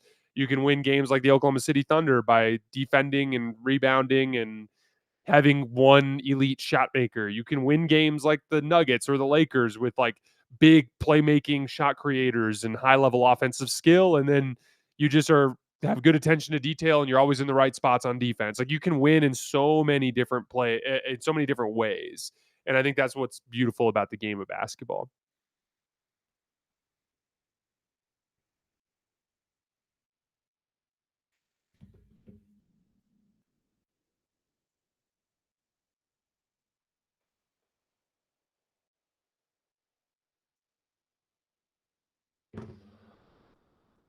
How are we looking over in San Antonio?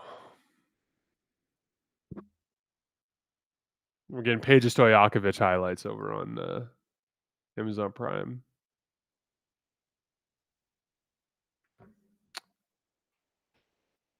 Is O'Shea Agbaji a good trade target for the Lakers? He's the kind of guy I would like. He's in the range of guys that, like, if you could get him for a second round pick and salary filler, I'd take it. You know what I mean? Like, you gotta. I think there's different tiers of guys. Like, if it's Herb Jones, yeah, I'm down to include a first round draft pick. But if it's anybody off of that tier, I think it gets a lot more complicated. Like even Wiggins, I don't think it makes sense because of his age to spend a first round pick. I think you'd have to make that deal if you could include a second round pick.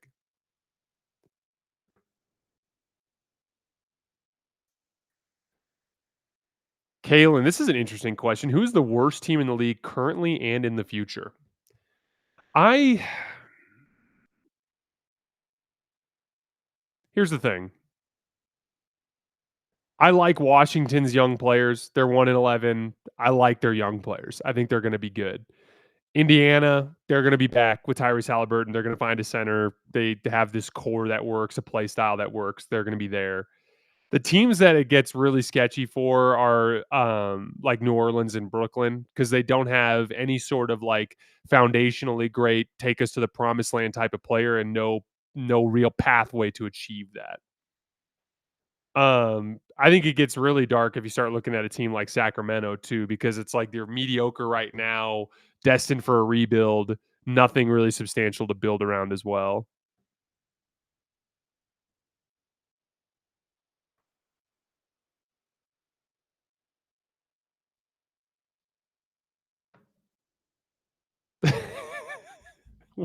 Will says Will Richard has one good half and he's in Caruso talks. Will, I appreciate you, man. You make me laugh every single night on these streams. Oh my God. Classic example of occupy the rim protector, clear the lane for the offensive rebound.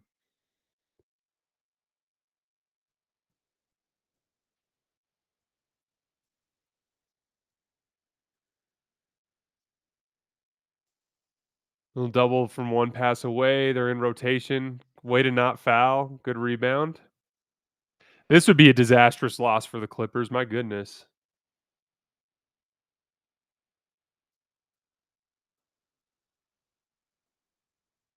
Oh, D'Lo. That wasn't open. He forced that pass. Good take from D'Lo. Guessed right. Those transition defense possessions, that's all it is. You just got to guess right.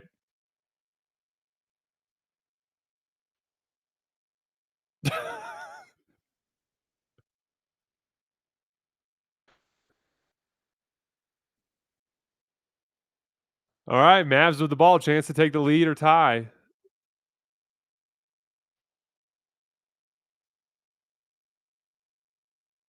Still spamming that high ball screen with Gafford.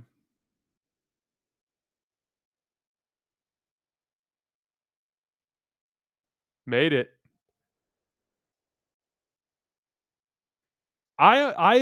Generally enjoyed rooting for D'Lo when he was with the Lakers. I had frustrations with him in like really high leverage games, especially in the postseason. But I thought he was an underrated like regular season, just dude who could help run an offense kind of guy.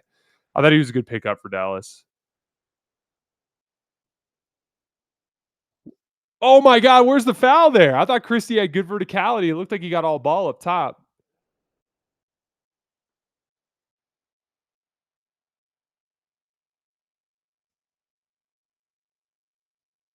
Ooh.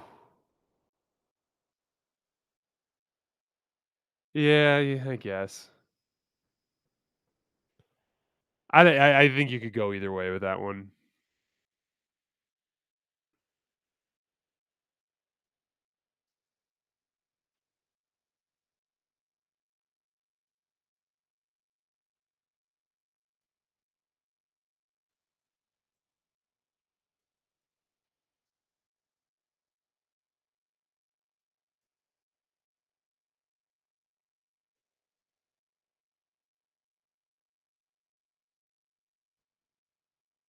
See if they go back to that Gafford high ball screen. That's a yes.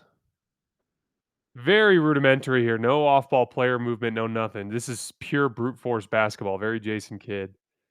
Tough shot from D'Lo.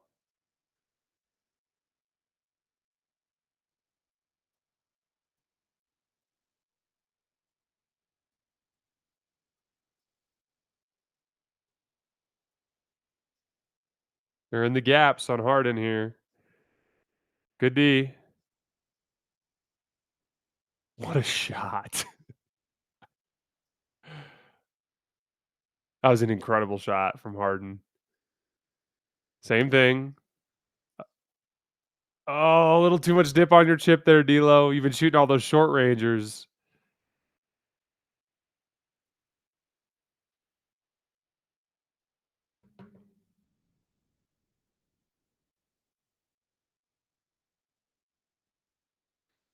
Trying to funnel him into help there along the sideline. That's great D. Shot clock. I thought they were about to call a foul there for a second. Guys, we'll hit back over to the Spurs game right after this one. I want to see how it ends.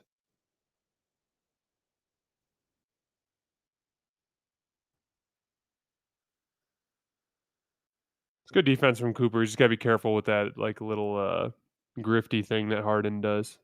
Okay, a little double dragons and a switch. Just straight ISO on Bogdan went right around him. Wow. All right. Wemby on Draymond, 1-on-1 at the elbow. Left shoulder fade. Nope. Kick out to Fox. Nice shot. That pass was kind of low. It almost fed into his dip, so he had like easy lift coming out of where he had to catch the ball. Draymond pick and pop. Still not looking to score there. I just take the three, man. Just get back to the three. I hate that he's abandoned the 3-point shot after that.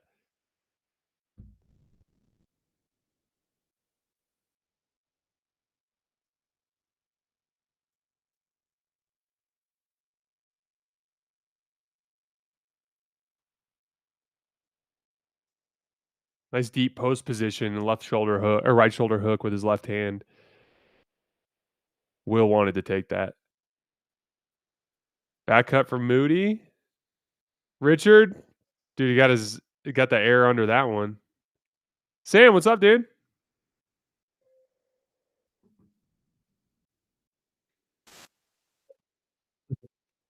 Good God.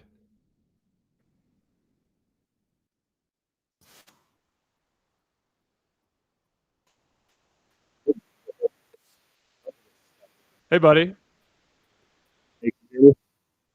I can. I'm not sure why, but Draymond doesn't want to take threes anymore. Bailed on it after 2 bad games. Oh. Some of the stuff Wemby does, I'm just like, I don't know what you're supposed to do with that. I do not know, man. All right, let's get settled in here. Give me a second. Oh my God, he just went right at him though that time. That's one way. I'd rather see Draymond just take a couple more of those open catch and shoot threes. I don't think driving at Wemby is going to be a big picture solution to that problem. I mean, I get the strategy. It's a similar strategy they tried with Anthony Davis, where it's like engage him and then try to pass off of it and see if he can recover. Mhm. Because letting him just sit back, like, good luck, right? Like, so now whether Draymond's the one to do that's a different question, but Yeah. they're clearly trying to space him out as much as possible, engage him in the first action, and see if they can get an open shot on the opposite side from him.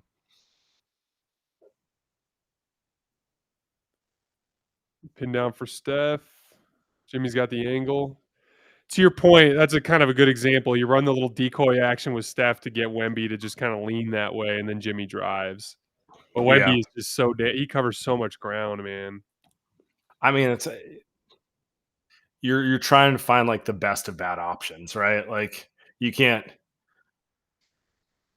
you got to do something, and that's probably the best thing you can do. Hope you can catch him in foul trouble rotating late. I don't know. Yeah, I mean, That or you just have Steph pull up from 30 every play. yeah, I mean, with him setting the screen. Yeah, that's inevitably what it'll devolve to if they can't get anything else going. That's not a bad option. No.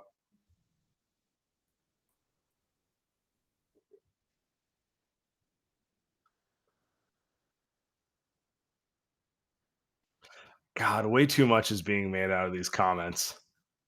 Dude, it's been too much of a story. Is it a little 1-3-1 look here from the Warriors? Little matchup 3-2.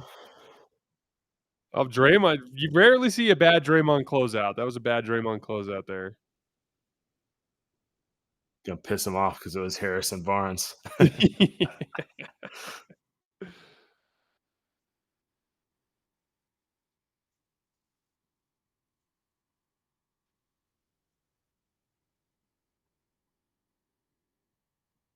Oh my God. Oh, Wow. He led with his elbow on that one. I got to see a replay to see just how bad it was, but it looked like he just jumped right into his head. Let's see. I mean, he probably fouled him. How else is he going to get the shot off? Oh, man, that angle doesn't look like a clean. foul.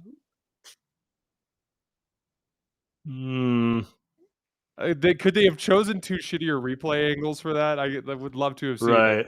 Like just maybe the broadcast angle at slow motion or something. That was more borderline than I thought at first glance. I thought so too. Good defense from Draymond there. We were talking about this in the first half, but there is like some pretty significant splits for Wemby this year when he's contested versus when he's open. And it feels like that on his mid-rangers too, like when he gets good separation versus when he does. Like he's been straight up bad when he's contested and very, very good when he's open. And so just getting that hand up is key. Speaking of the devil, there's a contested one that goes in. Good defense from Draymond there. There's nothing you can do about that. Tommy and I were discussing this, and actually Tommy, Andy, and I were all discussing it. Look, at some point, Wemby's going to hit that I don't know what you do with him level. And he's like, he's on his way there right now. Mm-hmm. But I will say there is some like Kevin Durant to him in the sense of the best way to guard him is with like a strong, stout, shorter guy. Mm-hmm. Like who's going to kind of like get him off balance because no one's contesting him at the top. It's like the whole PJ Tucker guarding KD thing. Like, sure, he can cook him here and there, but like you're going to have better luck guarding him with a guy who's going to constantly kind of challenge his base and push him off balance, and you kind of live with the results. Mm-hmm. Yeah, it's been. I mean, that was it. Like you mentioned, it plus was like pushing him off his spots and like the obvious stuff in terms of positioning. But yeah, it was a story with KD forever. I mean, even with the Lakers, a story with AD. I remember the Clippers did that to him in the first big showdown they had in that 2020 season. Like, it's just get up underneath him and force him to do the one thing that, he's better than centers at, but he's not as good as like elite two guards at, and that's hit tough contested shots over the top. Or, I mean, KD, like this is, I think because Wemby's had turnover issues. Sure. There have been issues like this with that you can see in KD's career. Like I remember it was a big deal in the 2012 finals. The Heat turned KD over a lot because when he would try to dribble, he's just covering so much ground with the basketball because how tall he is. Yeah. And that's kind of like, it's all like you're just trying to make them less efficient because you're not going to stop them. Exactly. I mean, wow. Last game on Wednesday was a perfect example. Like, I mean, the Warriors did a great job with Draymond on him, but he still got them, 31, 15, and 11 or whatever, But the Warriors will live with the line he had. It wasn't a particular – like, what you don't want is the 30 on 12 shots with 10 free throws or something crazy like that. Exactly. And where in the base defensive setup you have, he's frying you, Yeah. Rather than him scoring in chaos and broken plays and – hitting a few garbage time jumpers over Draymond. And then just in the half court, it's all tough shots. He'll make some of them, but, Spurs getting out in transition off of Wemby's defense here in the early third. Yeah, I mean, on to your point, on Wednesday, I mean, 11 for 22 is not a bad game. But for a center with his physical advantage, like, you live with that. Yeah, and again, like he had when the Warriors went up 8 with a few minutes left, he had like 25. He just hit a couple of big shots late when the game was basically over, out of reach. The thing about the Spurs at this point is, and maybe it's a Wemby thing, but I actually kind of suspect it's a guard play thing. They still haven't figured out how to get him easy looks against a set defense. Yeah, it's still a work in progress. Like now, obviously, if it's in transition, you're fucked. And if you can't play defense, or if you're like an average defensive team, they're going to destroy you. But like against like the best defensive teams, it seems like they can't get them early or easy offense, and that devolves to a lot of those tough shots. Yeah, and that's been the story of this like tougher stretch of their schedule. Is it's been Wemby has been turnover prone and he's been missing a lot of jumpers. And like I think Fox will help to a certain extent, But one of the things teams have been doing with Fox, just because they don't shoot the ball super well as a team, is they're just bringing they're just defending it 3-on-2. And the corner skip is open, but it's like, again, to your point, they're unable to get Wemby into scoring position easily against great defense. It's tough for him. Ooh. And I don't know if that's a coaching thing or just kind of the natural evolution. Like, they are a young team. Like, is it just going to come if you keep everything together over the next couple of years, like the way it did with the Thunder?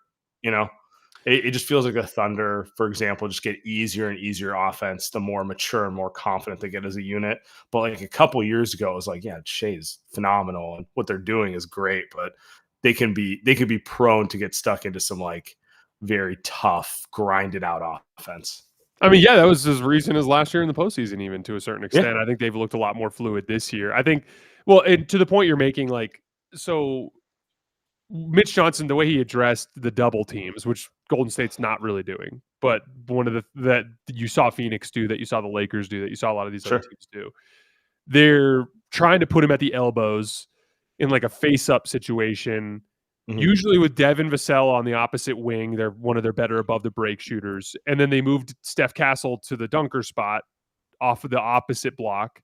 And then it's usually Harrison Barnes or Julian Champagnie in the strong side corner and the opposite in the other corner. And so essentially it puts Wemby in this situation where it's like, okay, easy read, right? If you rip through to the right and they help off the corner, you throw that pass. If they step up off of Castle has a drop off or an offensive rebound. Or if they help off of the left side, you have the easy kick out to Devin Vassell. But then it runs into the like, okay, but what if it's Draymond? You know, because like that's the other part of it is like, and this is where it's got to go to Wemby's own skill development too. Like Draymond, if you're going to settle for these tough 17, 18-foot off the dribble jump shots with Draymond getting up in your jersey, you're not going to make a bunch of those. But they got like a little lefty hook for Wemby right at the beginning of the third quarter, where they ran like a little cross screen that got him deep post position. And that's the next thing that I would look at with him is like, okay, get him to his spot where he can just turn over his left shoulder or right shoulder and take a little hook. But he's so skinny that they're going to fight him off of position. So you got to have like pet sets that help him get catches in good position against big physical defenders that are going to fight him off of his spots. Yeah. Where are we at in the Dallas game? Let's see. Is it over? No, we're still going. OT. No D'Lo game winner tonight, huh? Good cup night. Dude, some classic cup hoops, man. I was having a hard time keeping my attention on the Warrior game in the first half with that Bucks Hornets one. That was nice. I heard Giannis was unbelievable in OT. That was what everyone was saying in the chat. He'll do that. He will do that. Super weird with him this year. He was so deadly for mid-range and had kind of abandoned the three-point shot. He's been brutally bad for mid-range this year, but he's been shooting the three ball well. Small sample. I don't know. It's exactly. Weird. It's kind of like, Ryan Rollins, shout out Warriors legend, kind of breakout star for them this year. But he's doing a lot of damage in the mid-range. They're getting a lot of him and, to a lesser extent, Kuzma, kind of those spots. So, Giannis still going to do Giannis things, which is just own the rim like 10 times over. Yep. We were reading his stats earlier. He's got, I don't know if you were around for this, but he's got the most made dunks in the NBA right now with 56, and it's 18 more than second place. I was about to ask what's second place, and that sounds about right. Yeah, he's like Jalen Duren was second place. No surprise there. Victor Wembanyama was 4. I was shocked at number 3. Do you have a guess? All right, so Giannis, Jalen Duren. I need to guess 3, and then Wemby. So who comes? So Wemby was 4. What was Wemby's total? Wemby had 33. So number 3, the undefined player, had 36 made dunks, and then number 5, I think you will probably be able to guess, was 28. He's a guard or wing, I suppose. Oh yeah, that's a hint. Boom. There we go. Well, it's definitely no one on the Warriors. I'll tell you that. All right, coming in at third. Let's see, who could it be? Give me a hint. Okay. This is a guy who is the second best big on his team, but he starts, and he starts as part of a 2-big configuration. Okay. It's not Aaron Some of the Gordon, is time. it? Sometimes they start without him, but when they start big, they start him. Hartenstein? Hartenstein, 3rd most dunks in the NBA. Can you believe that? Wow. Yeah. I mean, it makes sense that he just lives off his dunks, but yeah, that's just proof to how much of a machine OKC is, because they're That's just getting exactly the what I thought. easiest form of offense. Like, wow, that's kind of They have a lot of sequences that just end with him in the dunker spot finishing. that's how you know they're completely locked in with each other. Like, no one's forcing anything. It's just like they go through the flow and everything ends with like the easiest play in the offense, which is just get it to the 7-footer for a dunk.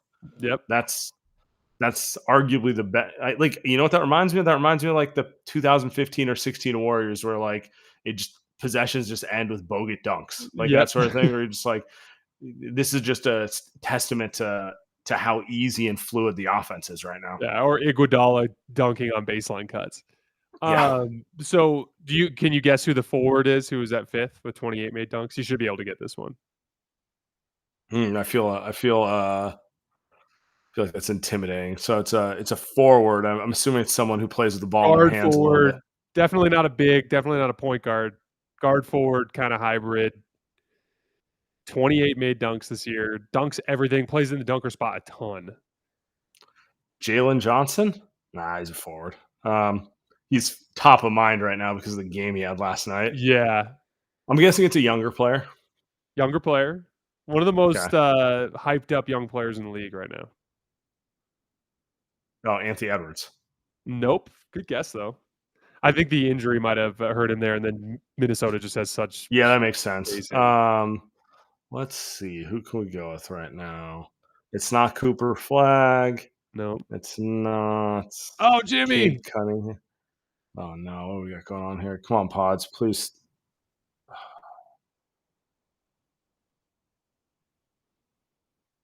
What a finish, man. That was crazy. He didn't like windmill. He kept it very tight on that little reverse. It's not Jaylen Brown, is it? Not Jaylen Brown.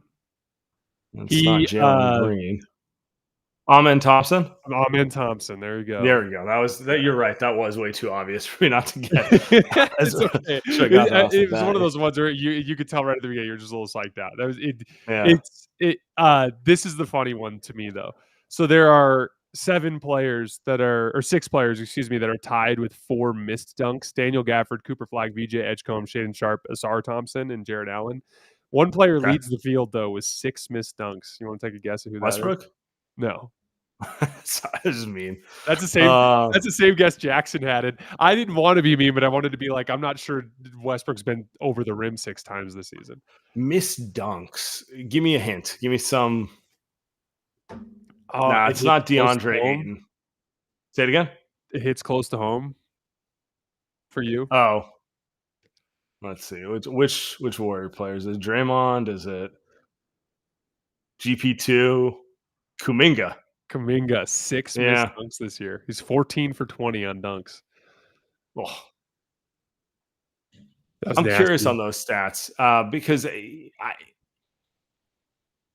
he definitely has. I remember a couple of them. Not great touch. He gets to the rim at an elite level. It's like it is somewhat Westbrook-esque, where it's like he gets there, but like the finishing and the touch is not always there. I can really only think of one missed dunk off the top of my head. I can think of a ton of missed layups. Maybe they're wow. Jesus. Steph is on a run now. He knows it. The one I think he's going to Nike, by the way, down the tip. Was it the tip dunk that he tried to throw down against Denver in the first half, where he chucked it off the back of the rim super hard? I remember that one. I have synergy up here. I might as well just pull up the video. That maybe these will ring a bell. Are you a Devin Vassell fan? Sword. I don't know. I'll put it this way. You know who Devin Vassell is? He's one of those guys that if you do not watch him regularly, you're like, man, I wish my team had that guy, because he has all the attributes of what you think an ideal 3-and-D wing is. But I don't know. You watch them consistently, and it's like, I mean, quite frankly, I have a bigger Spurs take, which is, they get all this like first class organization, best run team in the NBA, and like I don't think they're really that well coached. Yeah, I agree with you. My thing with Devin is like all the things you were talking about, like ideally you'd want him to be a better rebounder. He's not. Ideally, you'd want him to be a better defensive player. He's not. For a guy who's very much a shoot first, hyper aggressive, like two guard kind of offensive Yeah. weapon, he doesn't make a lot of shots. So there's it's I he also makes 27 million now. Like I had a Spurs mailbag question about Devin Vassell and like potential trades for him this year, and like I think if he gets traded, he's salary filler attached to assets to try to get a bigger player. If not, just finishing this contract with the Spurs, because I don't think there's going to be a lot of teams lining up to pay Devin Vassell 27 million or send out 27 million in On salary. the flip side to it, how many guys are there who have legitimate wing size and length and athleticism, and he is quick enough to guard. Whether he does guard's a different story. Um, and can legitimately shoot the ball. Like he does feel like one of those guys where put him in an OKC, put him on a team that's got high level coaching, and if everything clicks for him, now you're talking about like, oh, is he the next Mikal Bridges? Is he the next like that type of like teams are going to gamble on that because there's just so few true two-way wings in the league, and there's very few guys who have the skill set to potentially become that. Like even in Sacramento, Keegan Murray, and I like Keegan, but like the production's been up and down. Like he didn't shoot the ball well last year. I know he can shoot the ball, but 34% on the volume of threes he takes, not great. But like if they tried to trade him, they'd probably get something for him, even with that huge like 28 a year extension he just signed. Just because like you watch the Lakers more than any other team. Like how much would they gamble on a player like Vassell or Keegan just because they have the skill set to potentially be the guy you want them to be? Like, there's just not a lot of them out there. They're hard Yeah, to find. I hear what you're saying. Because that was the exact pitch. Like someone was like, Mhm. well, why don't the Lakers make a trade for Vassell? And the first thing I thought, and I don't hate the idea. Like, I mean, they're like, if I'm San Antonio, like Rui kind of represents a player they don't have, like a knockdown stretch four type of dude, Sure. who playing off of Wemby could have an easier defensive job. Let's see what the Mavs got here. Good move, Cooper. Oh, nice. It's a bucket. All right, Harden. I'm gonna walk it down. Considering how terrible their season's been, I think I don't really think enough attention's been given to how good Cooper Flag's played for a rookie being thrown into this In a out disastrous of situation. position. I mean, they put him Yeah. at point guard. What is that? Yeah. And by the way, he's still 18. He doesn't turn 19 till like Christmas. Like That's so crazy. technically he should be in this draft class, not last year's. Yeah. I'm a big Cooper Flag fan. I just think he's a super competitive, hardworking dude with really good natural traits. And my thing with him is like every Warriors fan should be a big Cooper Flag fan just simply because he's such a great read and react player. And that's the kind of Yeah. guy that you guys have always been drawn to. Yeah. While we're I mean, killing time on this timeout, really quick, just to tie off the Devin Vassell thing, like I want a 3. Like I want a starting caliber 3 because okay. that can bridge the gap between what LeBron in the next year, 2 years is going to be your 4. Rui, I think, could be the 4 for the future, but like if I could somehow turn Rui into the 3 of the future, then that kind of allows you to both capitalize on the LeBron era while also still having a foundational starter at a key position. You still have a hole, but you'd have a hole at the 3 if you kept Rui, and you have a hole at the 4 if you trade Rui, right? So like that was when I look at the 3 spot, I want a dude who can really rebound, and I want a dude who can defend. And like I think Yeah, specifically, I don't Devin think Vassell rebounding is is that important for the Lakers. Like just from the perspective of like Luka engulfs them. Like you have like obviously they have to do the baseline, but like what they really need is a true perimeter defender. well, Someone you can stick on other teams like primary, ball handlers and just perimeter weapons, and also that guy be able to shoot the ball because the amount of attention someone like Luka is going to give getting into the lane and creating shots. And my whole thing is like, those guys are hard to find. They're hard to find. You're right. The guy that I like, my dream pick, so to speak, is like Herb Jones. If they could get a guy that could guard the other team's best player, that's 6'8" and athletic and can get a rebound, what a block! They counted that? Really? That feels my like goodness. that feels like a That reputation. looks like a block to me. That looks like a reputation call to me. Yeah.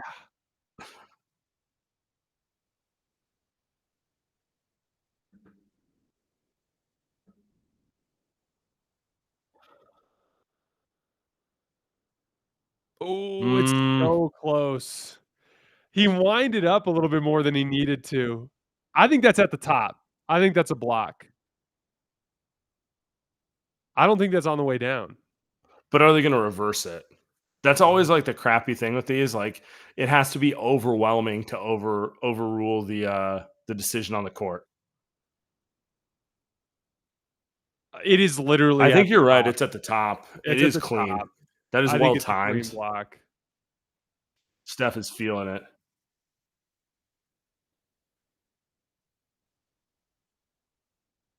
And yeah, Steph is going to have to drop 40 to win, which is a meta problem they're running into. But did De'Aaron Fox have a crazy dunk? Is that what happened, guys? I'm sorry, we're busy watching this goaltending here. By the way, Kuminga missed lob dunk against the Pacers in transition that he threw right off the front of the rim. Don't know if you remember that one. That was in mid second quarter.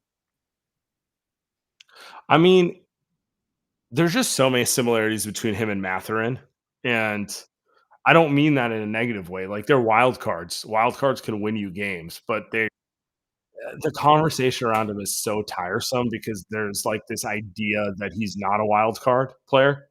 Like, for me, he's in the rotation mix with Moses Moody, Pods, Will Richard, and it's kind of like a mix and match thing.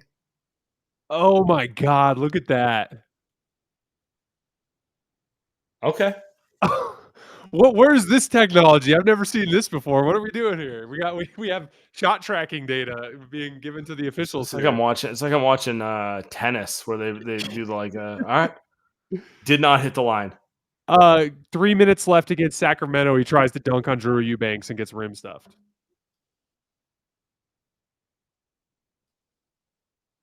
Steph just hit a silly shot at the end of the third.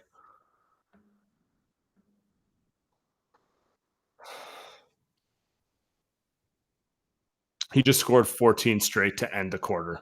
Oh my God.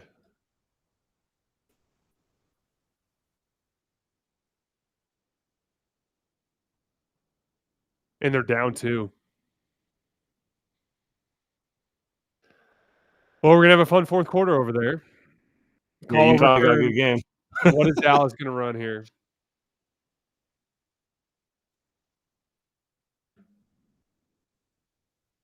The funniest thing about Dallas is they might end up with another legit franchise guy in the draft. Not going to change. I want it for Mavs fans. Not going to change it for the draft, but like you get Darren Peterson or someone with Cooper Flag. Oh my God, it's not a bad place to live. This is a brutal inbounding spot for a 1 second left shot. Yeah, we're going to double OT.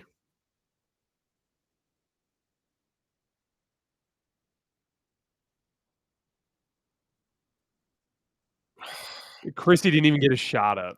Ugh. Cool. Nice. Oh my goodness. All right, so Steph just scored the last 14. He's feeling it. I don't know what to make of the Warriors right now in the sense of I know this works. I know when they go small and they space with guys who want to defend. By the way, have you noticed since they changed their lineup, they're playing like basically the best defense outside of Oklahoma City in the NBA? What, just like, these 2 games? Yeah. It's like, yes, okay, fair. Yeah. Well, now you're just going to trade. But I mean, it reminds me of, sorry, they immediately flip back to looking like they looked last year when they got Jimmy and went on a run. Do you get what I'm saying? Yeah, I Um, generally like it when they're faster. I was yeah, our guy Justin, the package on Twitter. yeah, He did this. He made this point about like how Kuminga is not very disruptive on the ball because he doesn't use his hands very well. Whereas yeah. like Moses Moody's great at that. He's very good at being disruptive with his hands. There's a certain amount of like I think you just have better perimeter defenders and more speed on the floor, and it just kind Yeah. of comes together.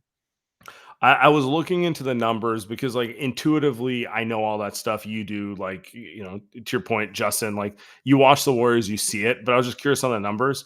The thing that was noticeable in the numbers when Kuminga is on the floor, they are losing the turnover battle.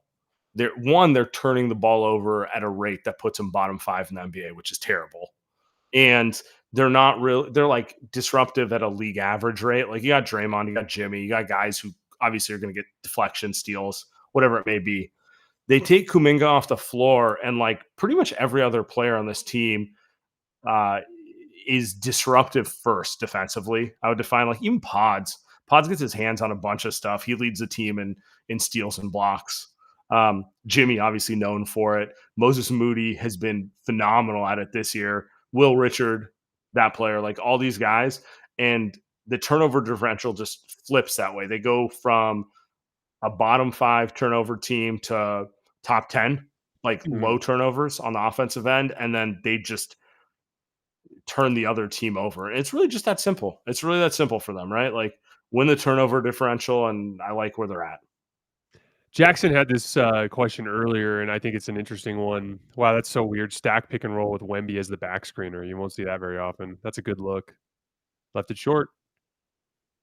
Um, where does DeAnthony Melton fit into all this? Where does Seth Curry fit into all of this, in your opinion? I mean, Melton should be a clean fit depending on his health. Do you think He's he plays Richard's role? Yeah, and he's going to eat some of Pod's minutes too. Honestly, GP2 is just going to probably be DNP'd when he comes back. But Mhm. essentially, he's going to eat into Richard and Pod's minutes. And depending how healthy he is, those guys could have their minutes really cut because his best version is better than both those guys right now. Mhm. We I just don't know agree. what he looks like off the injury at this Yeah, point. it's more gonna be how he's moving. It's like the Marcus Smart question. It's like, well, what am I getting? Yeah. I mean, he's at about 11 months off of the ACL tear, but like you never know. Like It was how a guys can partial come tear back too, from. right? Like it wasn't a full Yeah, tear it from the was, but restriction? he still got the surgery and Oh. rehab and all that stuff. Like big picture, he'll be fine. Does that mean he'll be fine this year? I don't know. We'll see. Right. Seth Curry is just depth, right? Mhm.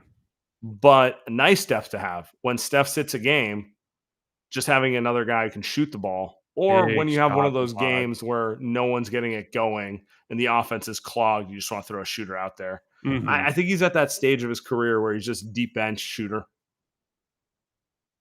Great pass I from wouldn't Wemby. expect him to play very much.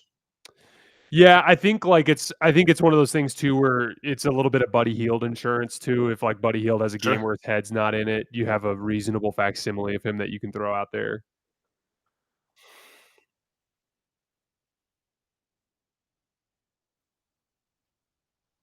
Cross screen for Jimmy. Good job from Steph fighting him off a position.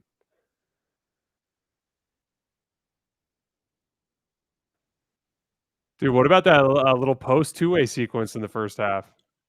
I love that they run post cuts split cuts for post. Back. But Coming also, off like of a I'm spot looking at too. like the lineup they put out there. I'm like, I don't know that they have a better thing to go to with this unit. It's like Jimmy in the post, pump faking his way to the free throw line, or a split cut for post. Honestly, though, like I would like to see Jimmy be a little bit more aggressive in the post against Steph Castle if he can get him on a switch like that. Yeah, Well, you contest Julian Champagnie, he misses. See, now Jimmy's got a switch on Champagnie right now. Like, go to work. yeah, but he's looking at Wemby. I don't Okay, there we like go. There we I go. don't like Draymond in the dunker spot when Wemby's on the floor. Like, go spot up or set a screen for man. I wonder how much of the strategy of that is like they're just trying to physically wear down Wemby. Yeah. I mean, he's certainly getting into his body. Yeah. Brutal. And Draymond will do that. Draymond will do that, think big picture the entire way through. I just hate with how well he shot the three to start the season that he's kind of bailed on it in this matchup just because he had a couple rough shooting nights.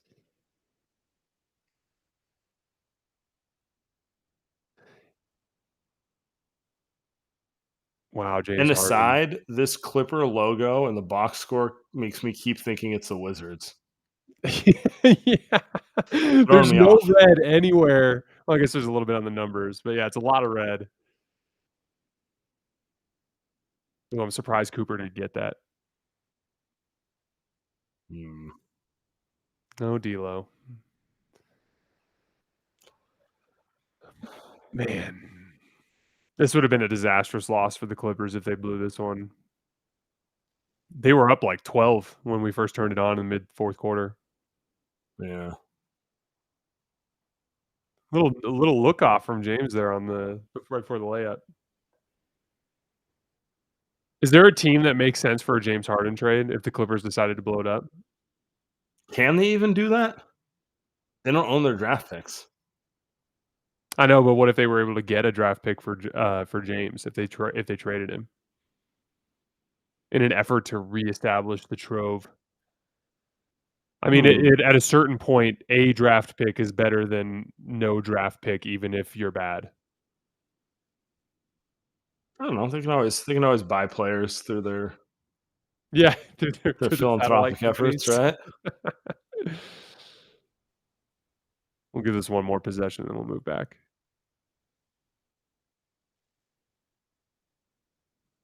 Did he?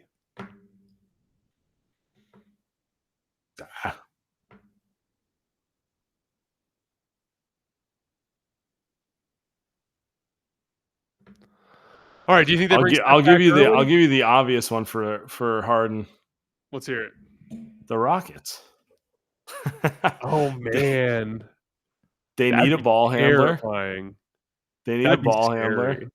Oh, please don't let that be what happens. They have a ton of young talent. I mean, obviously, you're not putting like Amen or anything like that in the trade, but They have picks though. They could be That's like, true. hey, Clippers, you need picks. I mean, they're not going to be good picks. But they also have an affinity for Harden. they always do. Like he's I mean, he's a legend for that He's a fan legend. base. He's played well with KD before. Like, do you trade Reed Shepard for him? Here's the thing with Reed Shepard that drives me crazy. He looked good tonight. I'll tell you that. He had a nice stat line tonight. I think Reed makes a lot of sense in the short term as like a 3-and-D guard. I don't love him as like a ball handler for them this year. So it would be very much like trading the future for the present, so to speak, in a very literal sense. As good as Reed Shepard's been in the last week, I still don't think he's the guy that they're going to run ball screens for in a big playoff game. They don't need to though. That's true, but like I'm more mean in like key bench group stretches, like units like this. Yeah. Like, okay, early fourth quarter stretch. Can you get there though? Not in the next couple of years. I think he's a ways away as a ball handler, but I mean, I feel like I've been a little lower than consensus on Reed. I think he's pretty small. 4 steals tonight. He's disruptive. There's no doubt about that. But he's a little bit. Like oh he's my clearly. God, Wow, Trey. What's Potts doing there? Talk about getting up underneath Wemby. That's a hell of a block, dude. Jesus, man. Potts straight up just dove at his legs to try to get the ball. Potts is one of those guys that I guarantee you, whoever plays against him as the primary matchup in a playoff series. Will Richard, nice. Series. What a block. And look at him running the floor. Pods is irritating for sure. Yeah. I think he's going to be fine this year. He's had a kind of a slow start with his offense, particularly his shot. But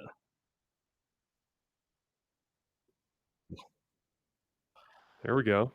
Jimmy's line drive little like 10-footer. I don't get it, but it goes in. Yeah, he made him a crazy one of those drifting across the lane in the Yeah. first half too.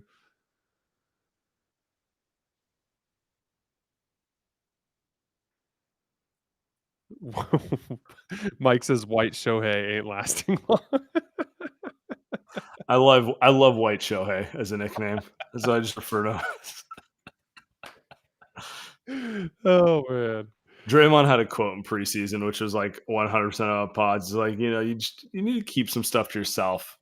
It's like, it's good to be confident in yourself, but you're just giving people ammunition. It's like, true.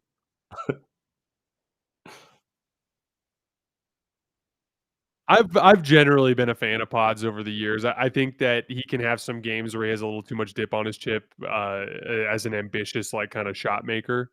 Sure. But I think he scraps, and I think he does a lot of little things well in the Warriors system. And I do think in the long run he'll be a more reliable, like, just night to night offensive player. I mean, See, I feel the opposite with him. I feel like for all the talking he does, like the thing that drives me crazy with him is he loses confidence in his shot. And then it's just like, I don't need another Draymond on the floor offensively when you're not Draymond, like defensively and in all the other ways you do it, So it's like, that's kind of where it's a little frustrating with him. Also, like, they're up on a wow. Oh my God. He was sandwiched. Draymond and Jimmy were on both sides of him.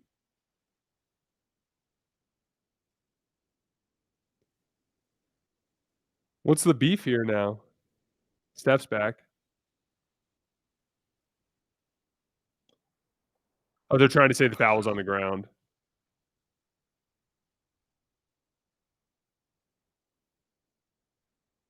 Dude, Steph Castle is sneaky one of the best lob passers I've ever seen. Like, he is so Is good he one of the running. best lob passers, or does he have the greatest lob threat of all time? See, here's the thing. The point you're making is fair, but he has connected on like a dozen with Luke Cornett this year. I love Draymond. Yeah, Draymond, you're crazy. You're crazy. They did call it on the ground. It was on the ground. He knew what he was doing, fouling him because he's not going to catch that at the top. No, he's not.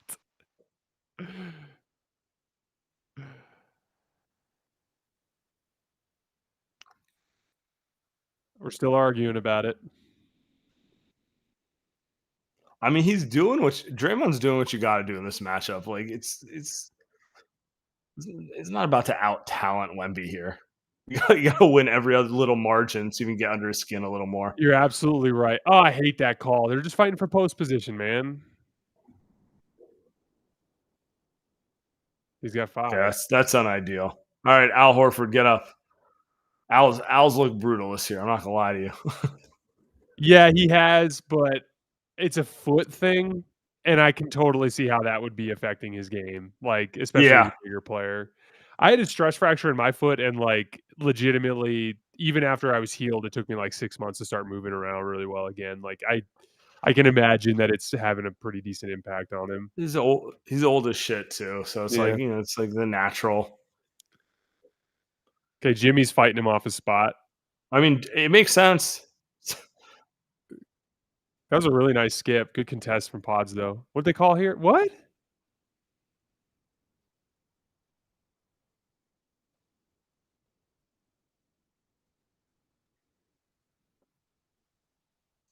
Where's the foul?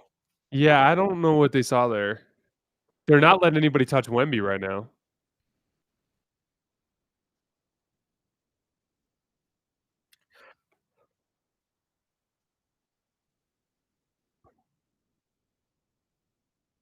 Wait, Barnes is pushing off Barnes. 2021. Okay, That's crazy. Yeah.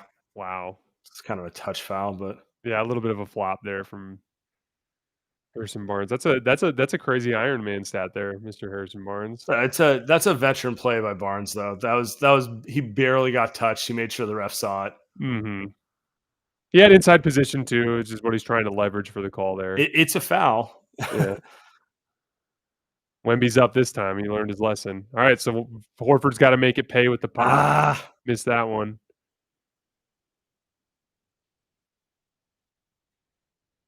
You're not allowed to touch Wemby? That's just a box out.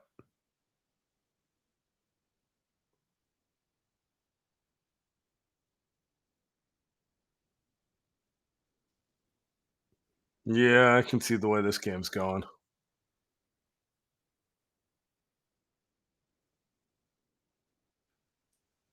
I don't like that call.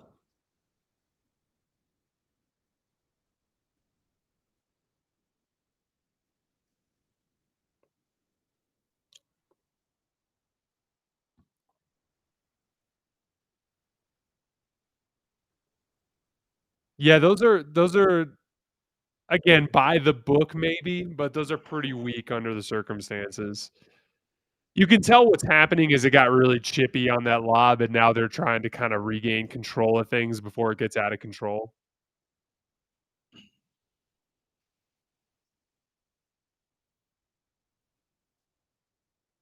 That's the downside of being small too. Like obviously they're going to be more physical with them.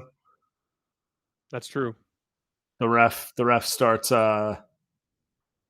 taking a higher take a magnifying glass to it a little bit. Next thing you know, it's like touch foul, touch foul.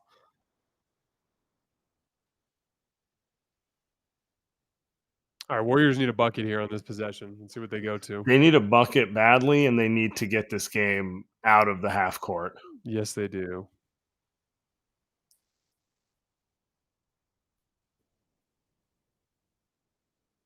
What's Wemby's minutes at right now? Let's see.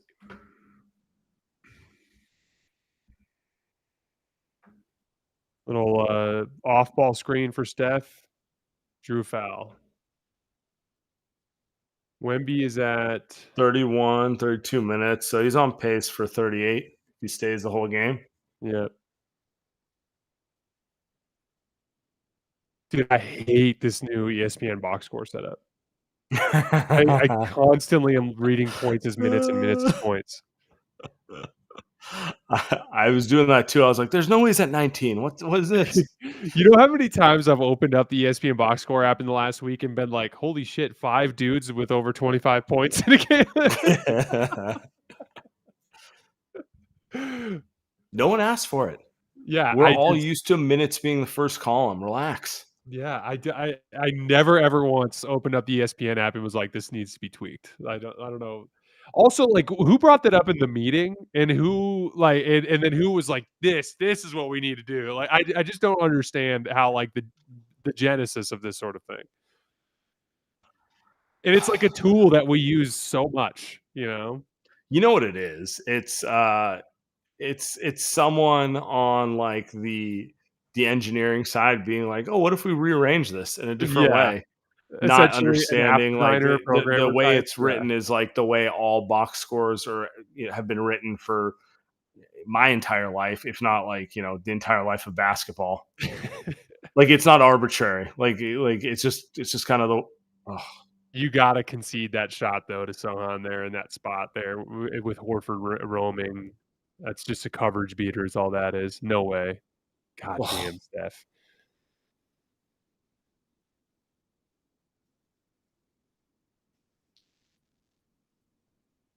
That was a cool little 32, 33 footer off of step back. All right, is double teaming openly there. Good skip. Good closeout from Horford. Nice job. Al jumping into the seats. I'm like, I hope he's okay. Body, yeah, seriously. He looked a little bit he didn't get a ton of lift on that contest, let's put it that way. No. Just run with your hands up. I'll take it. Oh Jesus my god. Christ, dude. He's cooking these dudes, man. All right, they're in striking distance now.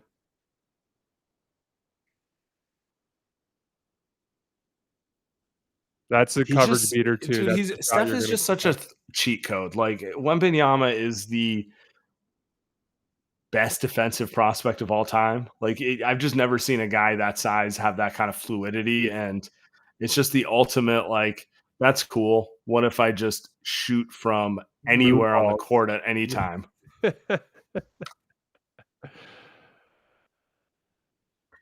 I think I like old Steph more than like prime Steph because there's like there's kind of a saltiness to him.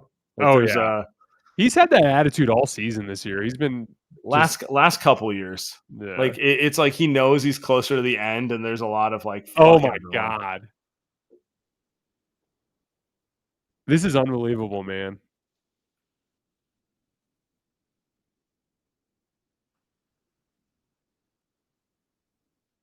Oh my god, man, what a game! We gotta get Draymond back in the game and Yeah. just live with it.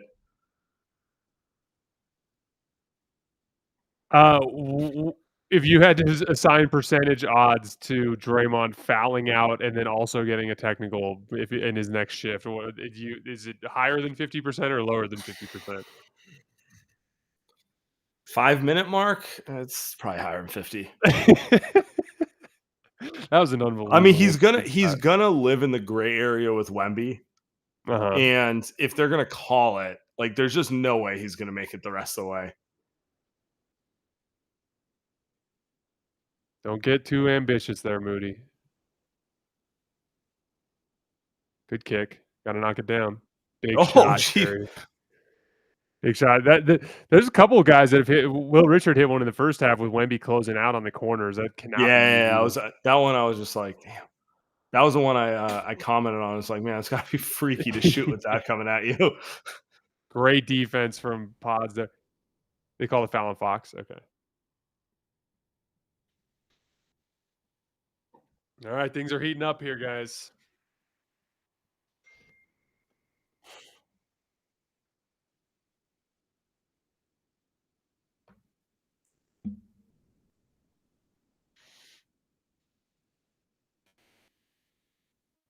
Fox has been denying Steph, and he top locked him on the last possession. They're trying to get the ball out of his hands now. Get the ball to oh. He didn't lose his confidence on that one, Sam. I love him. I didn't like that shot, but it went in. Holy cow. Horford switch. Big Pods. Is compromised there. The triple team. Up, get the ball. He dribbled that out of bounds.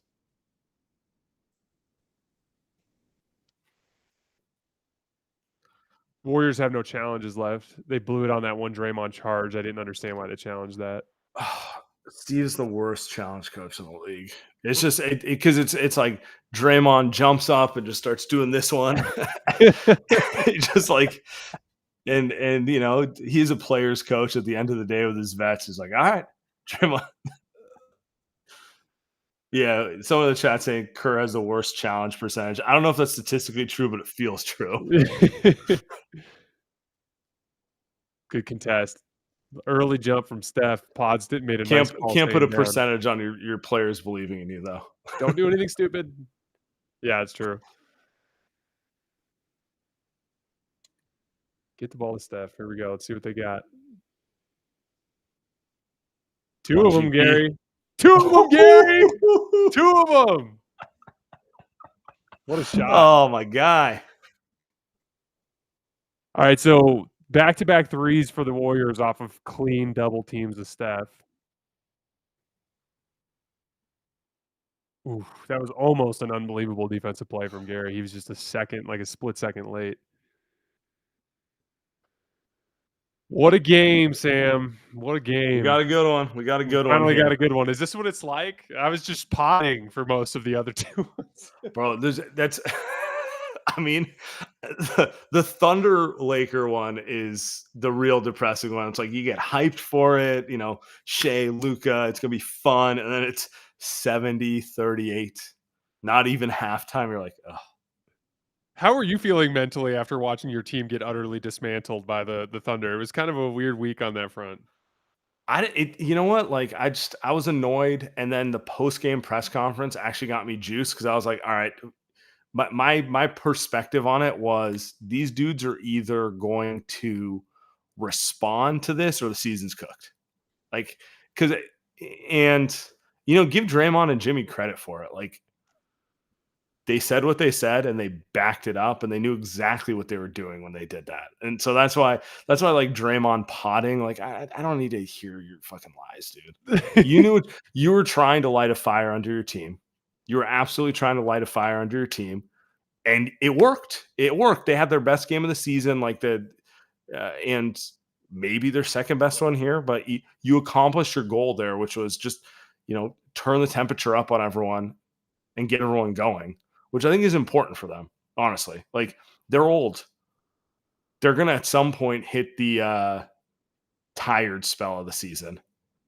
And they need to not be bleeding game. Oh, that's a nice credit score. Good for you, guy. They need to not be hitting the, they need to not be like throwing games away. Like that's a big thing for me. I think that's kind of where they were at with it, where it's just like use this as an opportunity to light a fire under everyone's ass and let's see what happens.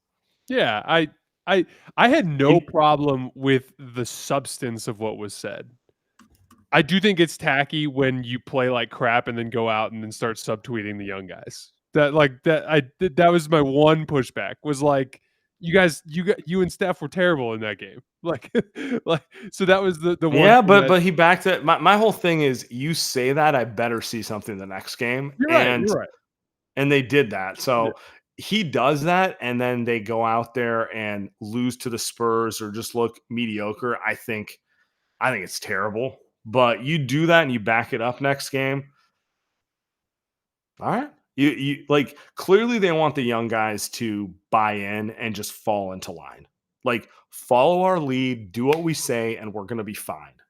And I don't know that it was aimed at any one specific player. Like, obviously Kuminga is going to always be the lightning rod behind it. And it's more than anything, he just doesn't fit, like, basketball wise, what they want to do. And it's just is what it is, skill set wise.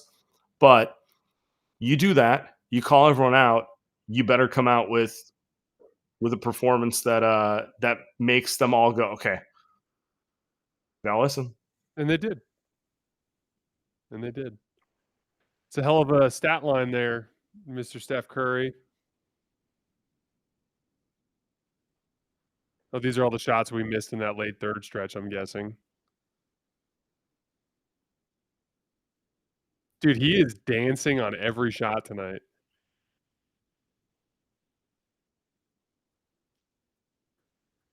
That scoop over Wemby was the craziest one. He's such an asshole in the best way possible. Just like De'Aaron's top blocking again. I mean, De'Aaron can't guard him at all. Yeah.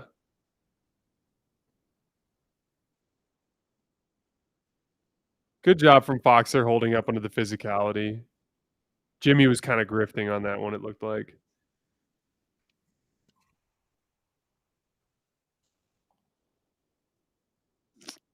Horford was up high and Steph left the tag there, so it just kind of left him open.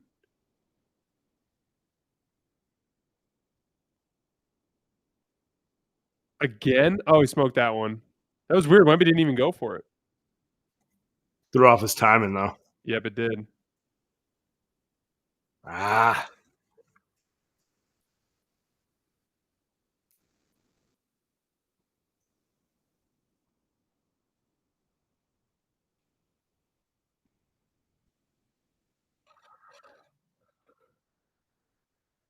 I wonder. So they decided not to bring Draymond back at that timeout, and then they give up 5-point lead, 5 points on the differential right there. Yep. Is that right? Or is it 4? Something like that.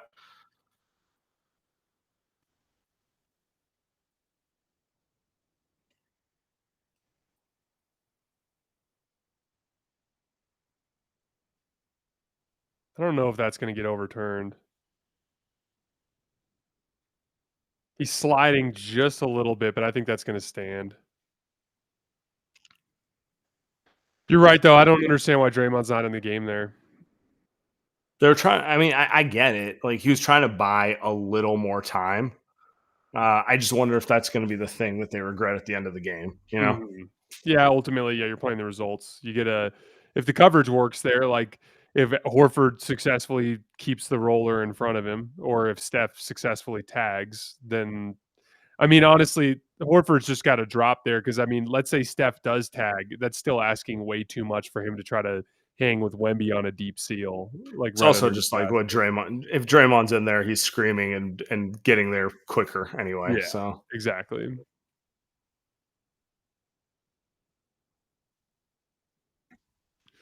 All right, one possession game. Warriors ball. 2.5 minutes left.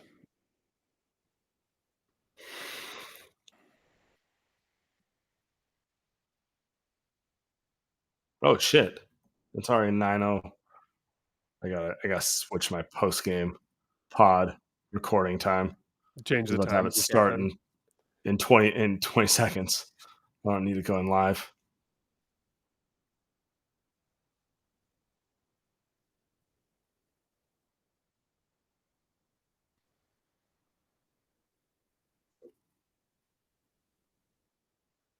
Here comes Draymond.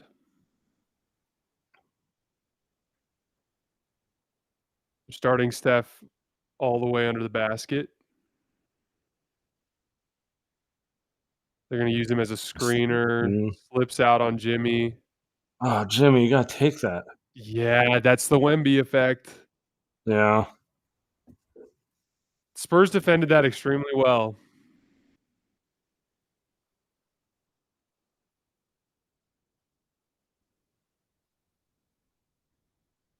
Until Devin Vassell ran Draymond out of bounds.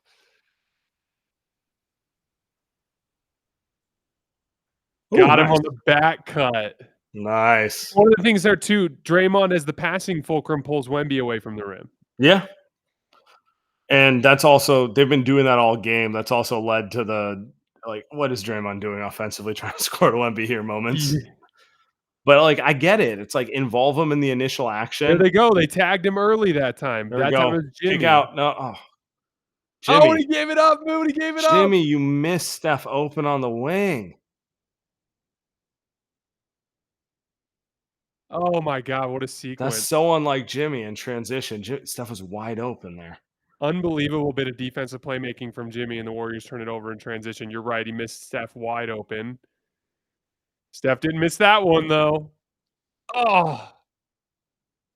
He was standing on the end line. Out of bounds. Jeez, man. This game is absolute chaos.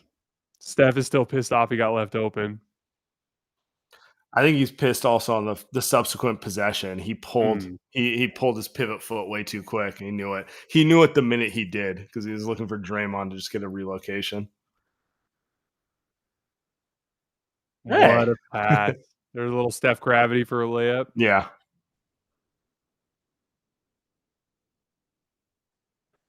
All right. So they tagged him early last time. They're sending him to the elbow for an ISO. Nope, little ball screen. He's got inside position. Jimmy's fronting. Good contest from Fox. That's a bad shot from Fox, but he's just Wemby's a cheat code. Yeah. Man. No, I don't know what you can do with that. As soon as you give up the switch, Wemby's just got such a rebounding advantage. Great cut, great finish. I thought I was going to get a foul there. Warriors are cutting up their layups right now. That transition play is going to be the one they look back at.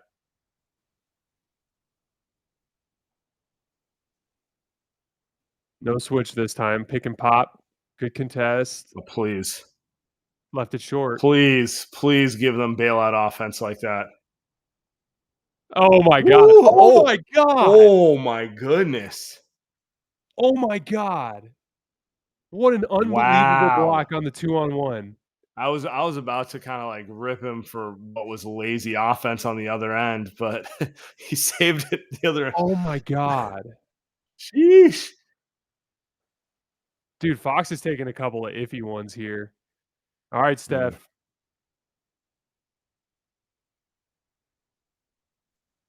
Wow. He knew he got him in the air, too.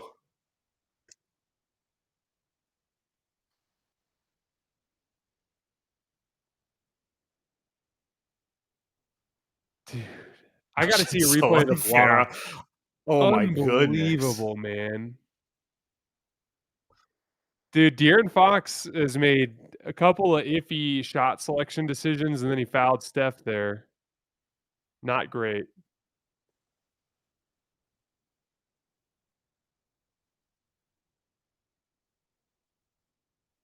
We're gonna get a rebound and a timeout here. That's where they go to double big.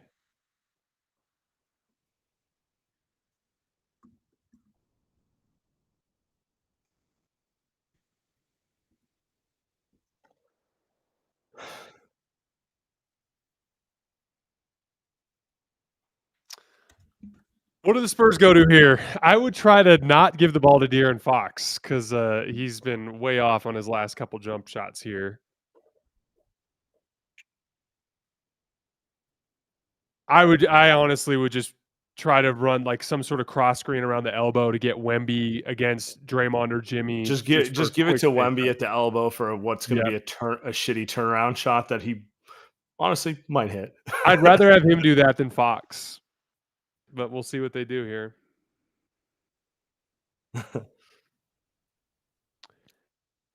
There's enough time to God, the stupid ESPN box score. It's so dumb. I went to see what Steph's total was, and it's I'm looking at the minutes column, and it's throwing me off. So he's got more than 36. What the fuck?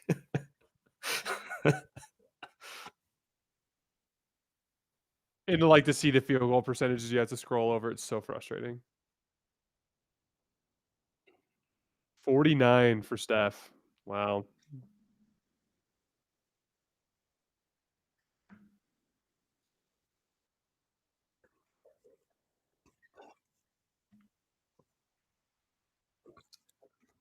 Right, we have a cup defender on the super chat, Mr. Jonathan Frazier. Thank you, sir. What's up, John? What's up, what's up, Jason? What's up, Sam? Also, for any of you NBA Cup haters, this is why we love it.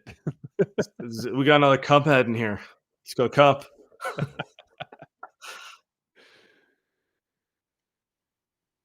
All right, let's see what they got.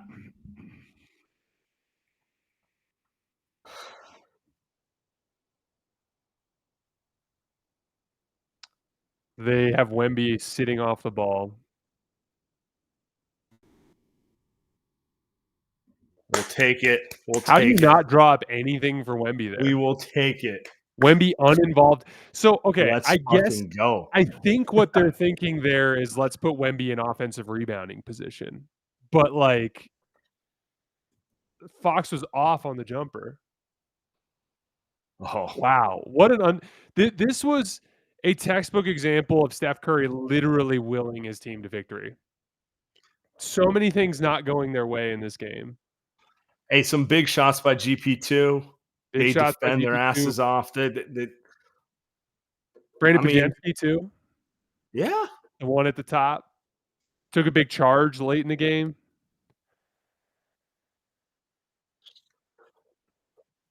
Look, Warriors recipe works. Just play like fucking dogs and trust that 30 is going to eventually get you home. Yep. He's just going to literally pull offense out of thin air and win a game. Jimmy looks upset. That was strange. Well, Sam, thanks for coming to hang out in the second half, dude. Hey, appreciate you. If this is what I get, I'm coming more often. Hell yeah, man. You're always welcome. And then good luck with your show. Oh, there we go. Over 500. That's what I wanted. I want to get us over there. We got there at the end of the night. Hell yeah. There we go. We're getting over 1,000 next time we come here. We're gonna get there. It was good to see you. I wish you good luck with your show tonight. Go crush, put up a big number. I'll be back, everybody. I will be back tomorrow night for Lakers Bucks. I will see you guys then.